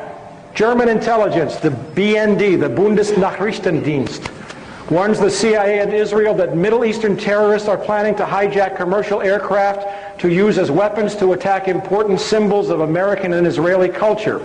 Source, the Frankfurter Allgemeine Zeitung, that's a great newspaper in Germany, September 14th. July 2001. 3 American officials, Tom Simmons, former U.S. ambassador to Pakistan, Carl Inderfirth, former Assistant Secretary of State, Lee Coldren, former State Department expert on South Asia, meet with Pakistani and Russian intelligence officers in Berlin and tell them that the U.S. is planning military strikes against Afghanistan in October. A French book, La Vérité Interdite, discloses that Taliban representatives often sat in on the meetings. U.S. is going to the Taliban, now get this, and says, we're going to bomb you to smithereens in October. Could we call that provocation? Historically, there is a model. Franklin Roosevelt shut off the Japanese from oil supplies in the late 30s and early 40s to provoke them into attacking Pearl Harbor. Sources, The Guardian, September 22nd, the BBC, September 18th, and the Interpress News Service in Pakistan, November 16th. Summer 2001, according to a September 26th story in Britain's The Guardian, correspondent David Lee reported that U.S. Department of Defense official Jeffrey Starr visited Tajikistan in January. The Guardian's Felicity Lawrence established that U.S. Rangers were training special troops in Kyrgyzstan at that time. And there were unconfirmed reports that Tajik and Uzbek special troops were training in Alaska and Montana. Summer 2001, Pakistani ISI chief General Mahmoud, remember the guy I talked about, the guy that has to be approved by the CIA director by treaty? You're going to love this. Pakistani ISI chief General Mahmoud orders an aide to wire transfer $100,000 to Mohammed Atta, the lead hijacker.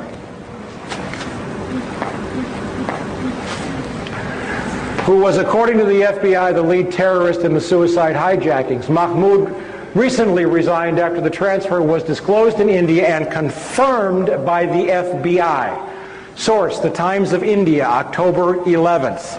Our allies wiring $100,000 to the lead hijacker before the attacks.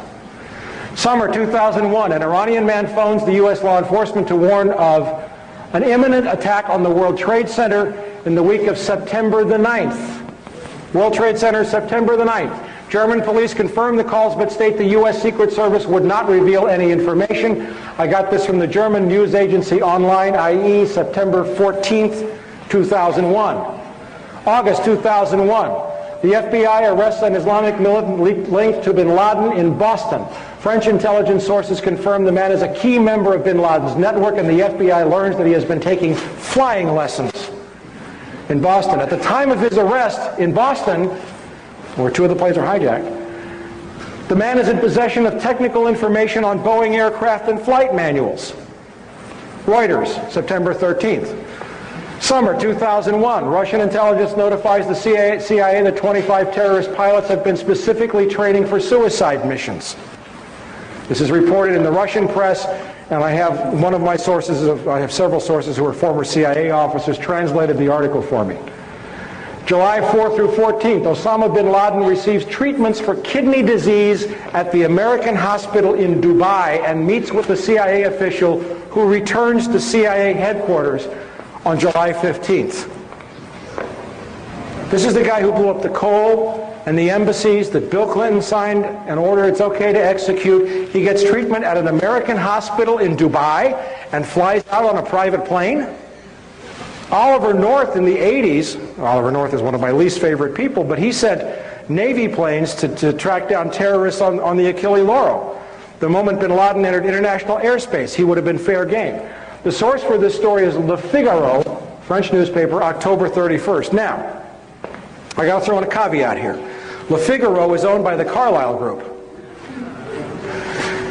These guys can't control everybody, okay? And they can't control reporters. Le Figaro was emphatic that they had confirmed the details of the story. The CIA immediately came out with an adamant denial, but the CIA never lies. You know, so did some people at the hospital. But you don't have to take the story as all or everything. But Le Figaro has not retracted the story.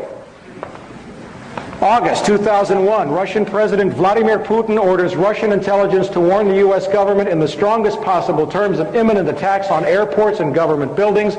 I watched it on MSNBC on September the 15th. August, September 2001, the Dow Jones Industrial Average drops nearly 900 points in the 3 weeks prior to the attack. A major stock market crash is imminent. September 3 through 10. MSNBC reports on September 16th that a caller to the Cayman Islands radio talk show gave several warnings of an imminent attack on the U.S. by bin Laden in the week prior to 9/11. These are just some of the advance warning bits that we have. Now, September 1 through 10. Some 25,000 British troops, the largest British naval armada since the Falkland Island War. It's not Essential Harvest, it's called Swift Sword. An operation in the planning for 4 years. Are set to deploy to Oman in the week before the September 11th attacks. It takes years to plan this kind of a deployment. And yet the British government had been planning it for 4 years. After the attack on the 11th, there was a slight hiccup. They waited, but the deployment went ahead as scheduled, supposedly to support the U.S. But you have to understand, I don't know how many veterans we have in this room, but you have to understand that it takes months and months and months to deploy these kinds of personnel, yet they're already set to go to Oman. At the same time, 2 U.S. aircraft carrier battle groups happen to be rendezvousing off the Pakistani coast. This is not a normal deployment. The Pakistani coast is not the Persian Gulf, it's the Arabian Sea. Yet we have 2 aircraft carrier battle groups off the Pakistani coast, and at the same time, some 17,000 U.S. troops join more than 23,000 NATO troops for Operation Bright Star in Egypt. Fully deployed, combat ready, locked and loaded. All before September the 11th. Is this suspicious? I think so. September 6th through 7th. We have the 4,744 put options on United Airlines. CIA monitoring stock trading in real time. September 10th, 4,500 put options are purchased on American. September 6th through the 11th, no other airlines show any similar trading patterns to those experienced by UAL and American. The put option purchases on both airlines were 600% above normal. September 6th through 10th, put options on Merrill Lynch, Morgan Stanley, AXA Reinsurance, and Munich Re. It has been documented, and I talked about this through the Promise software, that intelligence agencies routinely track the stock trading. And I'll tell you what I think, an opinion here, happened, is that someone at CIA told the head of A.B. Brown, and the head of A.B. Brown decided to make himself a little money on the side, and he got caught because the stock market was shut down because, well, we'll come to that in a second. General Mahmoud of the ISI, the guy that wired $100,000 to Mohammed Atta, the guy that had to be approved by the CIA, happened to be in Washington on September the 11th. He had arrived the week before. I think he was discussing war plans.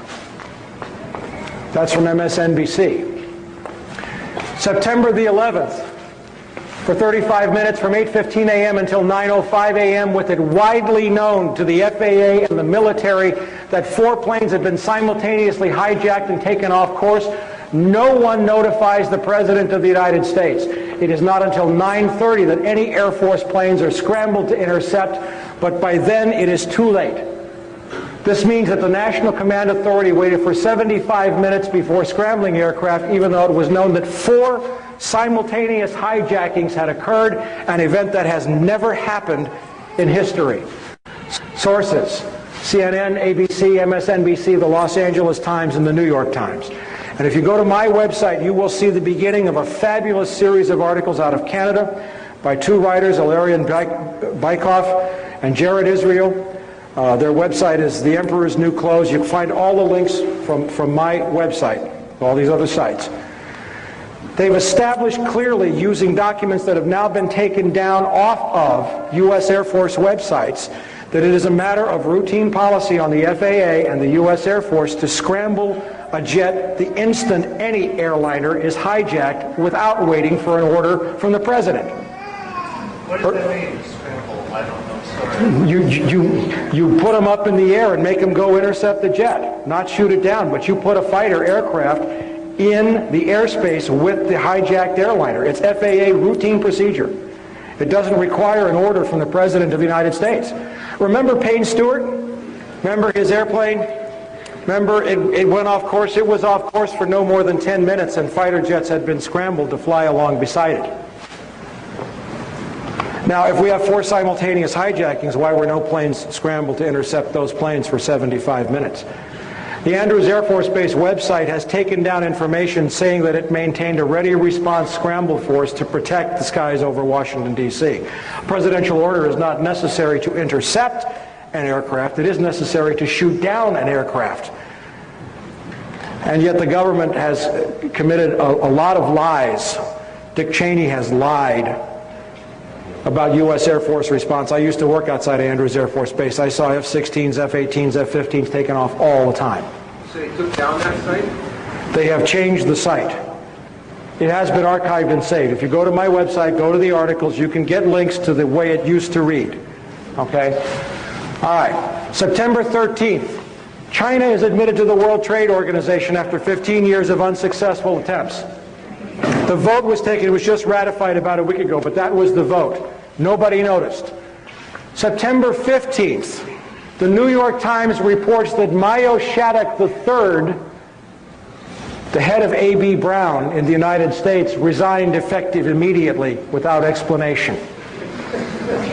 The insider trading, September 15th was the first day that the stock market opened after the attacks. September 29th, the San Francisco Chronicle reports that 2.5 million in put options on American Airlines and UAL are unclaimed. This is the result of the suspension in trading. Nobody showed up to claim it. October 10th, the Pakistani newspaper Frontier Post reports that Ambassador Wendy Chamberlain has called on the Pakistani oil minister. The pipeline is now a go. Mid-October 2001, the Dow Jones is back up near 10,000 as a result of the massive looting. Outpouring of cash. Gonna love this one. One of my dearest causes in the whole world, I have a couple of monthly columns in magazines, one of which is High Times, believe it or not. And, that's a strange thing for an ex-narc who hasn't had a beer or a joint. I've had no mind-altering chemicals in 18 years.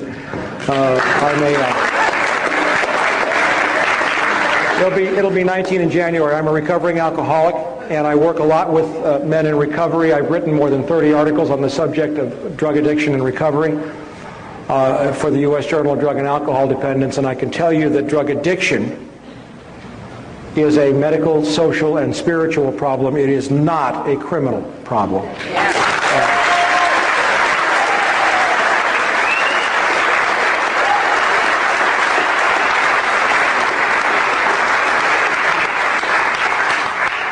And one of the most frightening things that I saw in the wake, and we're going to wind this up here, and I'm going to hit you with everything that I got. One of the most frightening things that I saw in the wake of the attacks was a story that showed right here, this is from the New York Post, that the 2 companies, most of you know that some 30 to 40% of the prison inmates in this company are housed by private corporations who trade their stock on Wall Street based upon the number of human beings that they're housing in prison. That's what our economy has evolved into. We are a search and destroy economy. A snake eating its own tail is not nutritious, yet that's what we're doing. And I saw that the stocks of these two companies, Corrections Corporation of America and Wackenhut, went up 300% in the, 2 weeks after the attacks. And not only that, you read this story, and there was an urgent request outside of the budget for 40,000 new prison beds. That's before the next year's budget. Now, does anybody here think there are 40,000 Islamic terrorists in this country? Who are those beds for? I'll tell you when I get there, Okay? But the Bureau of Prisons budget request next year is supposed to ask for something, and this is not confirmed, but I've heard on the order of 400,000 new prison beds. Maybe more. You had that on your site? What I just showed you was in one of the issues of the newsletter on the site, yes. Now, in January of this year, when the Bush administration took office, these are the folks that brought us savings and loan with Lockheed Martin, DynCorp, looting $2 trillion out of the Department of Defense, $59 billion out of HUD.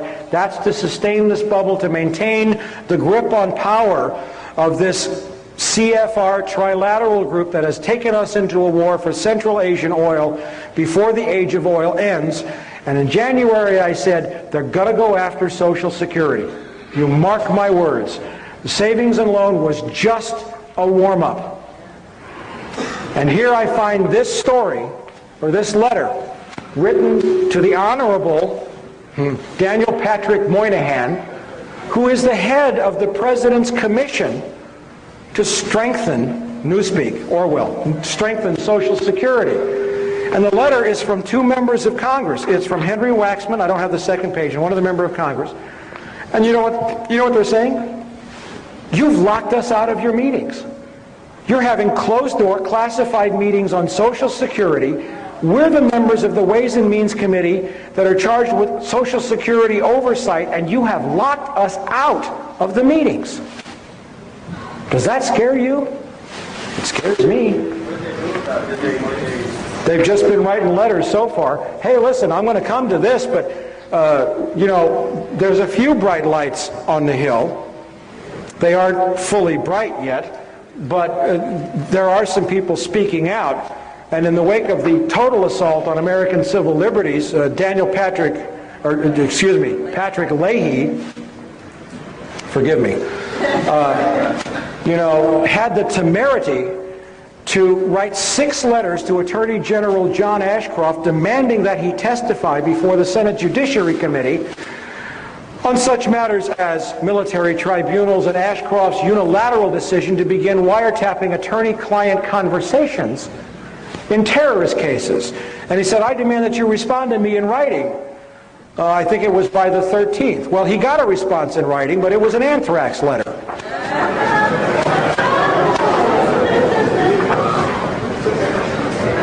You notice they're only going to Democrats?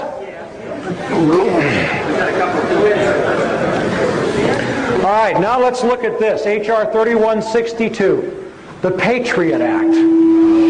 Hey, let's hear it for the Patriot Act.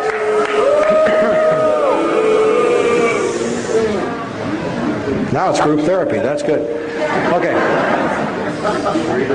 In the most recent issue of From the Wilderness, we covered some of the highlights or the lowlights of this bill. And I want you to listen to me very closely. This is your Constitution. We're coming now to pay the bill for the price that you, and remember how I defined you at the beginning of this presentation as all of the American people who failed to reconcile accounts after the assassination of John Kennedy, of Bobby Kennedy, of Martin Luther King, of Iran-Contra, of Vietnam, of Panama, of savings and loan, of the genocide of 2 million people in Rwanda, of the rendering to radioactive waste of large portions of Iraq with depleted uranium that's contaminated with plutonium, the displacement of 1 million people in Colombia within the last year. The bills are coming due, and now it's your turn to pay.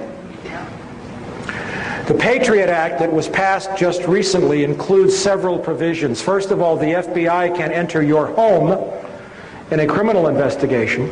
I think it's criminal. They might have said terrorist. It doesn't make any difference how you define it. When you're not there, without a search warrant, they may seize whatever they want to seize and use it to convict you in a court of law for a crime when you didn't even know they came. Now, how many people know that the Fourth Amendment to the United States Constitution is supposed to protect us against unreasonable searches and seizures?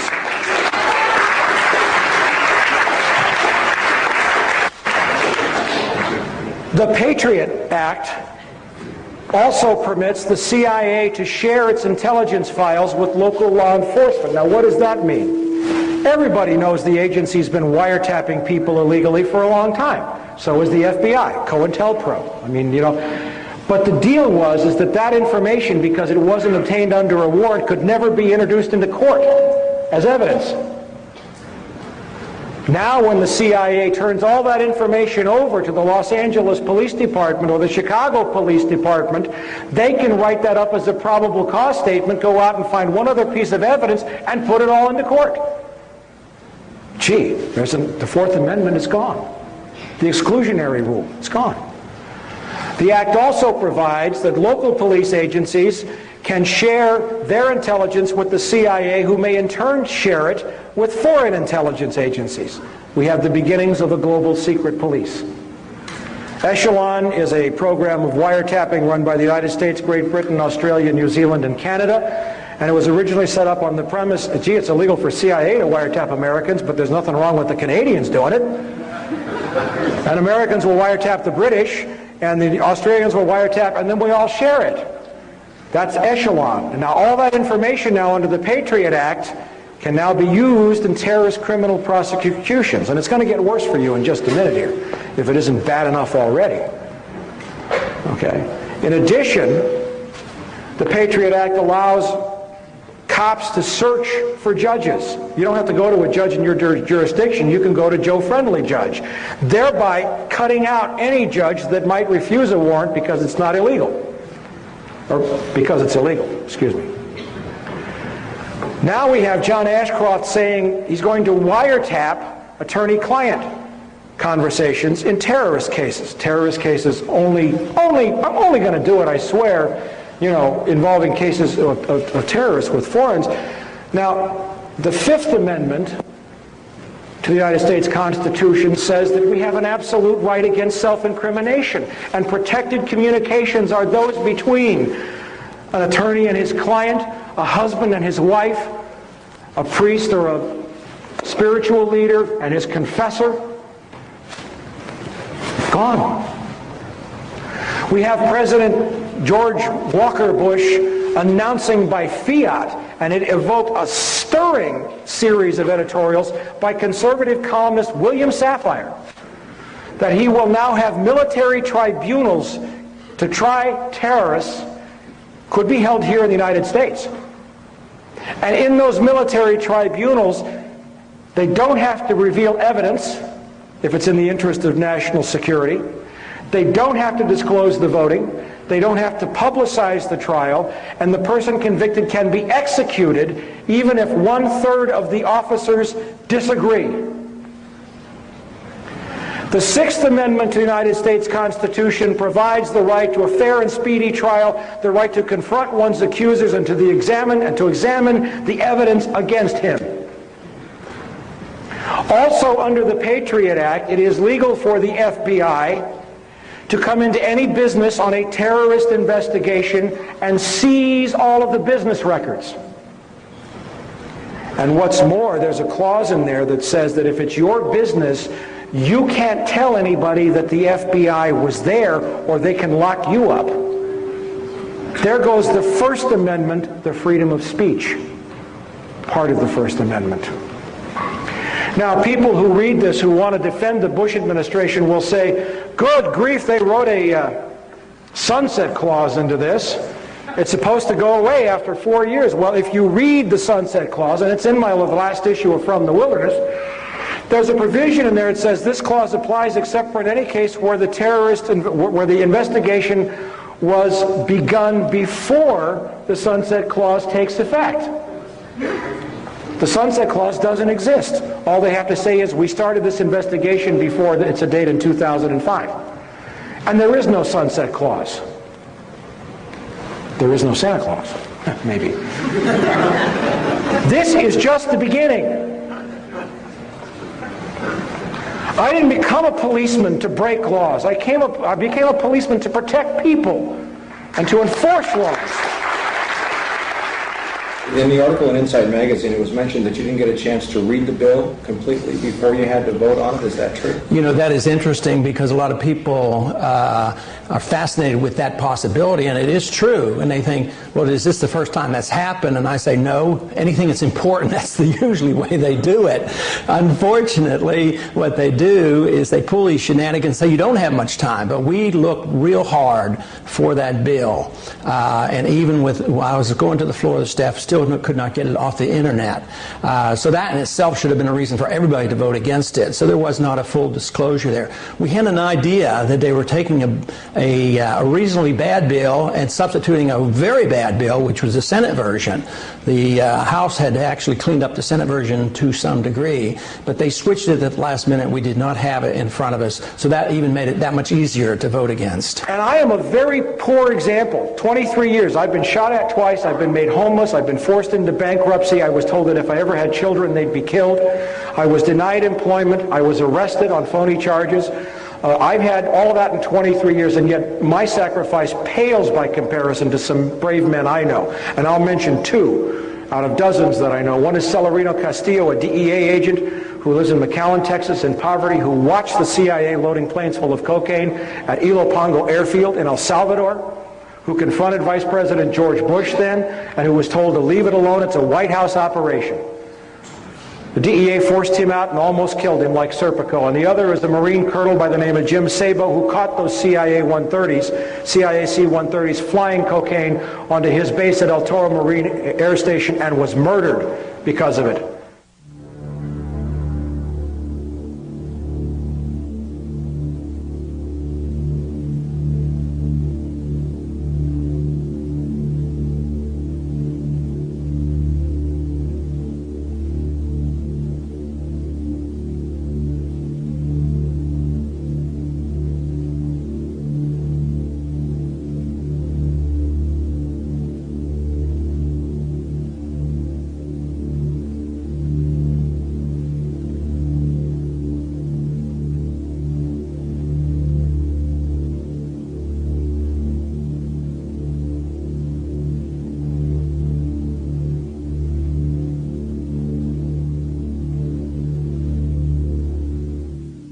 People like us, and I'm just one of many, have been trying to tell people like you that unless you face this now and pay the price, this is what the end result is going to be, and it's only going to get worse.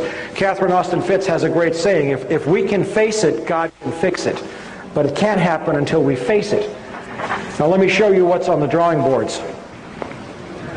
This is being debated right now. Model State Emergency Health Powers Act as of October 23rd. This goes in conjunction with the 300 million doses of smallpox vaccine that are being ordered.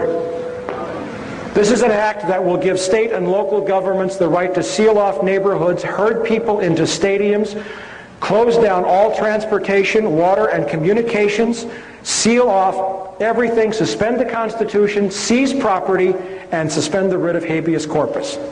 All justified under a supposed threat of massive biological warfare. This is being debated right now.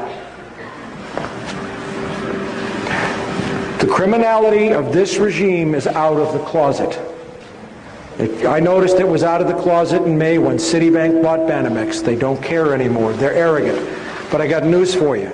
These guys, and especially George W. Bush, play in a rigged game. They've always played in a rigged game. And those who play in a rigged game get stupid because they don't have to perform. Their arrogance gets them. Now, if you have any lingering doubts, and you can go to my website and read all of these documents of Operation Northwoods. These are declassified top secret documents from 1962 showing that the Joint Chiefs of Staff had planned to shoot down 2 American airliners and blame it on Fidel Castro for the purpose of getting a war with Cuba. You don't have to believe me. Go read the declassified documents yourself. They don't care about us. Okay? They're all on the website.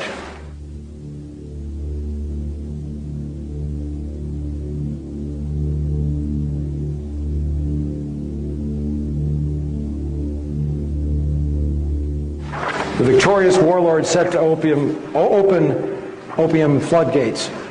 The Northern Alliance is planting opium poppies hand over fist, and the CIA will control that drug trade and control the money to keep the bubble on Wall Street afloat. Now, I want to leave you with a couple of thoughts.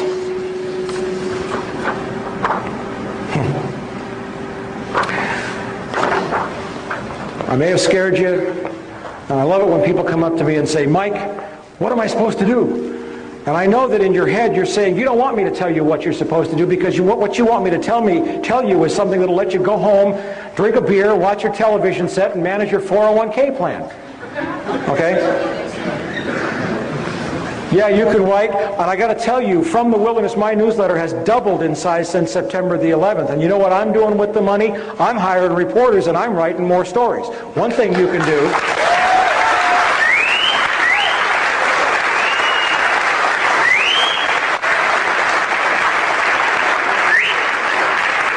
One thing you can do is vote with your money. Stop giving money to people who lie to you. Okay? Now, I'll give you a little word of inspiration. I'll give you, this is a comment on the Patriot Act. It says our forefathers would think it's time for a revolution. This is why they revolted in the first place. They revolted against much milder oppression. And who said it? A Republican Congressman, Ron Paul of Texas.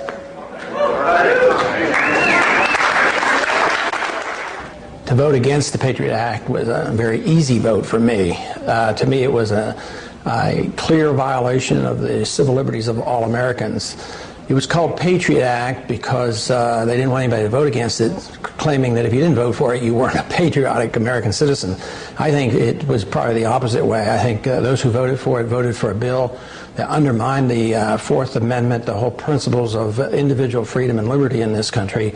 So it was very easy for me to oppose a bill that would just open up Pandora's box with search warrants and the whole ability to wiretap and listen to all our communications, whether they were on the internet, and check on websites, the whole works. It was very easy for me to vote against that bill. And there are other actions taken by the administration, including military tribunals and Attorney General Ashcroft's announcement that he was going to wiretap attorney-client conversations. How do those make you react? I guess there are two there. I don't like what he's doing, but the other part is how did we get to this point in our history where our administration, our presidents, and our attorney generals do this by fiat? Just come up and declare, well, there's going to be new military tribunals set up, or we're going to wiretap communications between the accused and their lawyers, and they didn't even confer with the Congress. So I would say that's very bad. Of course, there's the slippery slope there. They say, well, we're only going to do this with the terrorists. Well, how do we know who the terrorists are if they haven't had a trial? So the whole thing is just outlandish for a country that pretends to protect the rights of the accused, and we challenge other countries like Peru in recent years for setting up these type of tribunals. So I think that moving in this direction is a serious challenge to the whole principles of the 10 Amendments and the Constitution. For all the FBI agents in the audience, a revolution can be anything, but I will tell you this, that a revolution, according to Thomas Jefferson, James Madison, Monroe, and all of the founding fathers, is my divine right.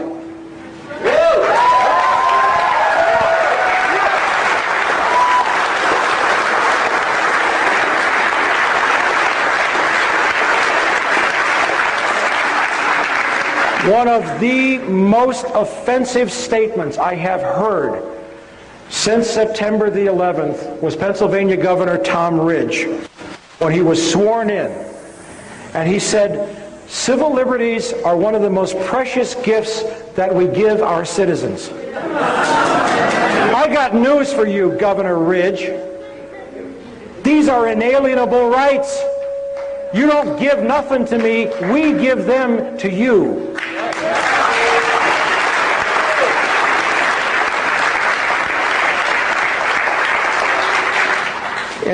During the Civil War, Abraham Lincoln suspended the writ of habeas corpus, and it led to one of the most powerful and most important trials that ever reached the Supreme Court of the United States. The case was Ex parte Milligan. And this is what they had to say. They said, the Constitution of the United States is a law for rulers and people equally in war and in peace, and covers with the shield of its protection all classes of men at all times and under all circumstances. No doctrine involving more pernicious consequences was ever invented by the wit of man than that any of its provisions can be suspended during any of the great exigencies of government.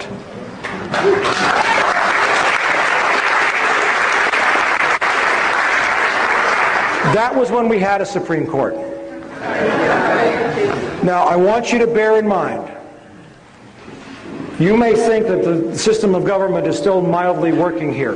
That, well, we had a law and you know what, so Congress is working, but you know, Congress is totally subdued. They're rolled over, they're not fighting, so you think it's the court. But bear in mind that the current Supreme Court is the one that illegally gave George W. Bush the election victory. And when I say illegally, I mean it was a butchery in the major media, because the Florida law said the clear intent of the voter. And what happened was the Supreme Court stopped the counting when there were thousands of ballots left uncounted that would have shown the clear intent of the voter, and said, we're going to make a one-case exception here, and we're going to say that we stopped the count, and we're going to just recount the votes that we have and ignore the votes where we could still determine the clear intent of the voter. That was an illegal decision. So where do you go after that?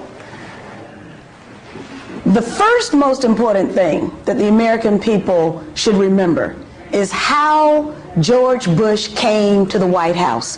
1, through fraud, and 2, through buying the election. The most money ever spent in the history of the United States for this office. That's a crime, and that's a shame. All right, we are living, get this, in an empire. Bill Sapphire said this about George W. Bush. He said, on what legal meat does this our Caesar feed? Bill Sapphire said that. Okay? And it is an empire. Now, I want to go all the way back, and I want to take you back before I shut up here and leave you with one of my favorite quotes of all time. The foundation of all mental illness is the avoidance of legitimate suffering. And the country is mentally ill. It'll wake up sooner or later. I don't know when. I'm not God. I don't know where this is going. I know that my job is to teach. My job is to give you information. And my job is to clarify for you what's at stake here.